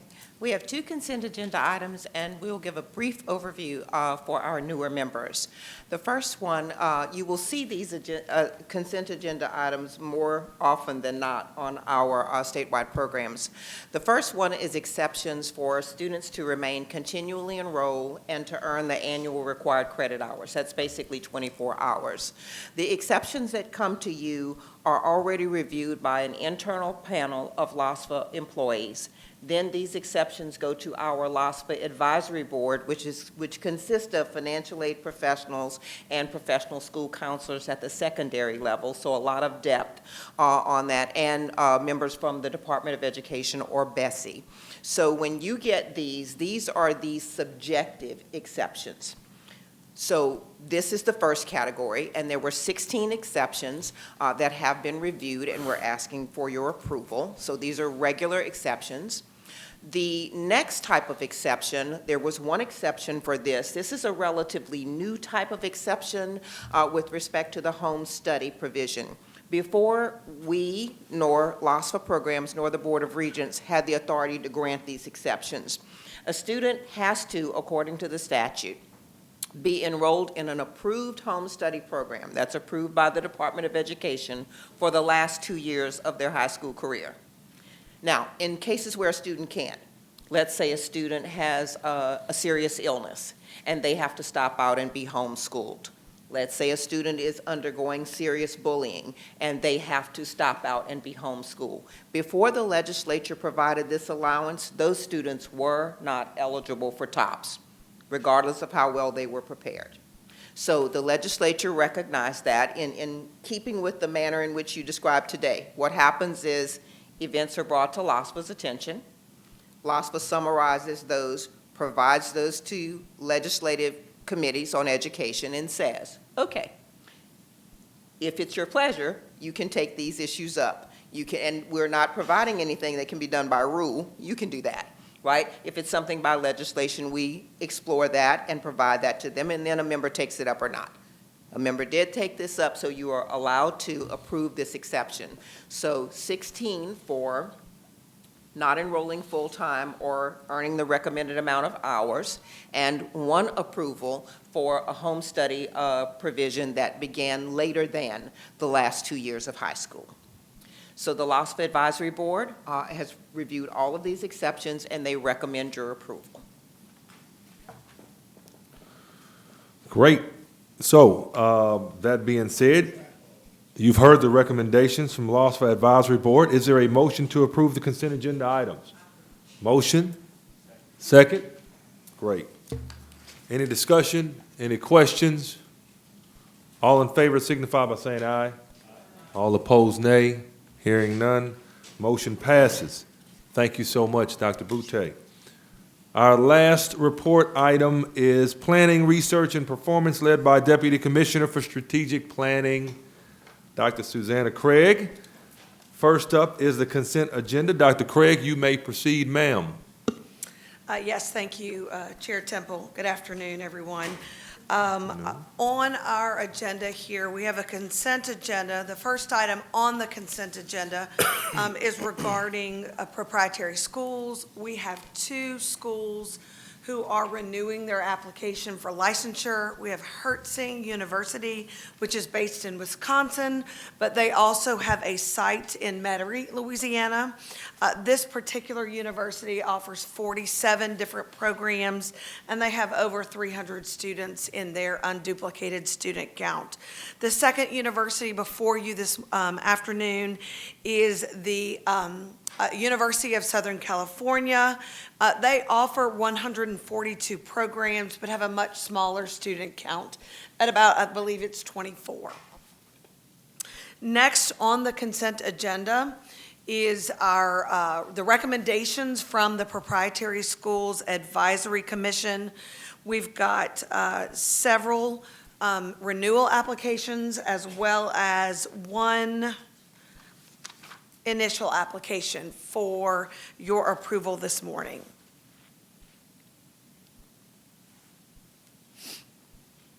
And so if there are no questions, senior staff recommends approval of the items on the consent agenda. Regent Finley? I just had a question on the proprietary schools. Could you give a little background on the tender loving care, allied health training, the background on that? And Yes, ma'am. I'm sorry that I can't understand. tender loving care under your proprietary school? She just wants a little bit of a background of what's happening. So I'm asking Ms. Courtney Britton to come forward, who's overseeing the development of that application. So Tender Loving Care is a standard small allied health school. They're focusing on CNAs, EKG, and phlebotomy, if I remember correctly. Okay, and then the Learning Bridge Career Institute. They offer very similar curriculum. Okay, thank you. Great. So, any further questions? Is there a motion to approve the consent agenda items? Moved. Regent Seal, second. Thank you. Seconded. Any discussions? Any questions? All those in favor, aye. Aye. All those opposed, nay. Hearing none, motion passes. Thank you. Next up, Associate of Science in Teaching Transfer Agreements, Policy Update. Dr. Craig, please continue there, ma'am. Yes, thank you, sir. Last summer in the legislative session, Act 244 removed the requirement of the Praxis Core assessment as a certification requirement for those in teacher preparation programs. This assessment is very similar to an ACT and is a general education requirement.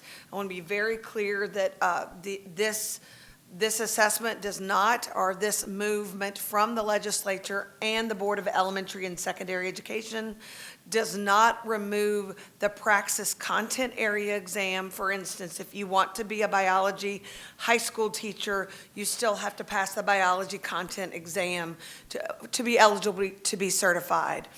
In our review of policy, we began to hear from our community colleges that the Associate of Science in Teaching still had language in that policy referring to the Praxis Core. So this action today is simply a cleanup of our policy to remove the Praxis Core requirement so that those students who are in the Associate of Science in Teaching, grades 1 through 5, will be able to graduate this spring.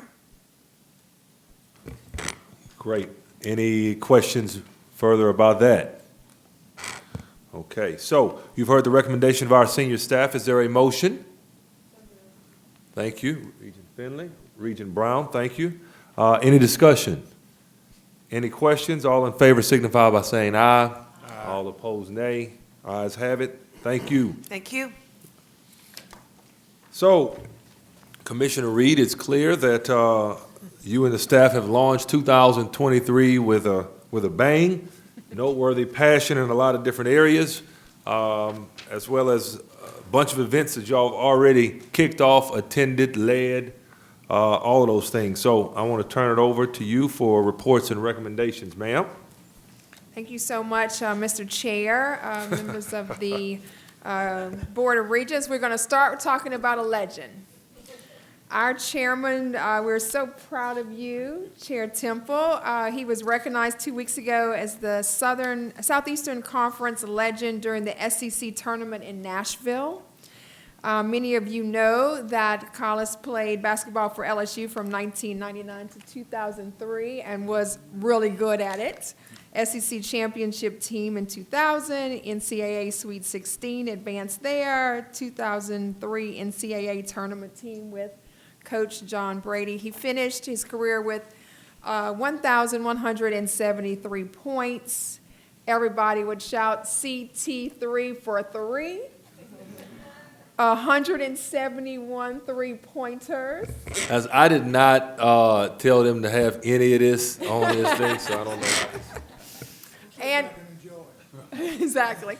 And he follows a legend because his father, Collis Temple Jr., was named SEC legend in 2006. So congratulations, Mr. Chairman. So proud of you. You giving autographs? Autograph session after the board meeting. Another important legacy was launched earlier this month. Dr. Shields had another meeting, but I just wanted to say how great it was to attend his investiture and to recognize him as he takes on the leadership role. It was a fantastic event. He has a strong vision, as he shared, for student success at Southern University, and he has an amazing and inspiring story, as you all know, as a foster child. And so many of the people who were on the first few rows were people who intervened in his life in a positive way to help him to become the person that he is. And so it was very special to be a part of that. I got to sit and talk with his stepbrother, and just really phenomenal. So we're very excited to work with President Shields as he takes the Southern system to new heights. As you know, it is the only HBCU system in the nation. Another proud moment, Dr. Craig and Barry Irwin were featured speakers at the Louisiana School Board Association, over 700 participants, and they talked about the teacher task force that sits at the Board of Regents and the work we're trying to do to address the teacher shortage. Of course, the school boards are very, very concerned about having the level of talent that they need. Kudos to Dr. Craig for what I heard was a very inspiring armchair conversation between she and Barry Irwin from Cable about the work. Barry is the chair of the teacher task force for us here at Regents. Next, I'd want to also shout out Dr. Craig for attending the SRAB dual enrollment conference and talking about the work that we're doing in dual enrollment that has been recognized across the country. You see a quote from the president of SRAB talking about Louisiana leading on the dual enrollment front and how grateful he is that we're sharing our journey. We are learning together, but Louisiana has put forward very strong policy and practice collaboratively in dual enrollment, so I'm grateful to Dr. Craig for doing that as well. Next, in terms of congratulations, yes, the Regent Stork has hit again, and this time we have a beautiful baby, Baker Simon Walker, Malin Baker's newborn boy. He made an appearance yesterday at the Board of Regents, and she told me that she and Baker would be watching the live stream today of the meeting. So Malin, thank you for that beautiful boy and sharing him, and Baker, we want you to know that we just can't wait till you are part of the talent development journey. And we know you'll be reading in a minute and doing AI and all the amazing things. So very happy for Malin. And then finally, we have to celebrate Meg for a job well done. Meg will be bringing her talent to the state capitol as the Chief Communication Officer for the Legislative Communications Office. She'll be working with legislative leadership. She's been at Regents twice, and she's worked here 8 years. And she is part of a team that has made our reach farther and our relevance deeper, and we are grateful for that. She's a strong and trusted member of this team, and the chairman has a special presentation for her, and please join me in celebrating Meg.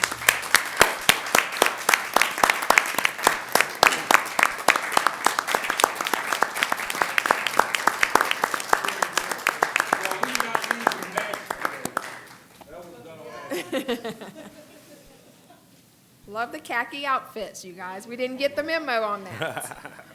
So, well done, Meg. And Meg has a fast sprint to get ready for the legislative session, so we're trying to accelerate her transition as quickly as we can.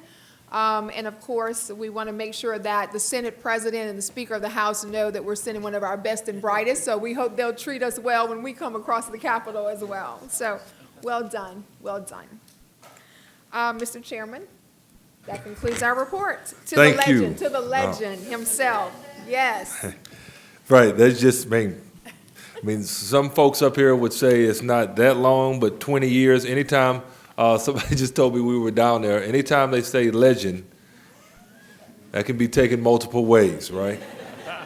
So, thank you, Commissioner.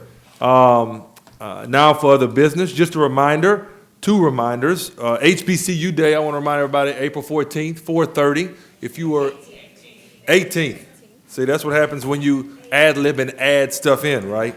18th, guys, at 4:30. Please make sure if you all are anywhere in the vicinity that you swing by, it's going to be a great event. And also, our next meeting is going to be April 26th. Put that on your calendar as well. I hope everybody has a happy Easter. Is there any other business to come before the board? Hearing none. Is there a motion to adjourn and go eat? Y'all real quiet or slow on that one. All right, there you go. All right, Regent Brown, Regent Ewing, thank you all. Any discussion? All those in favor, aye. All those opposed, nay. Thank you all. Appreciate it. We're adjourned.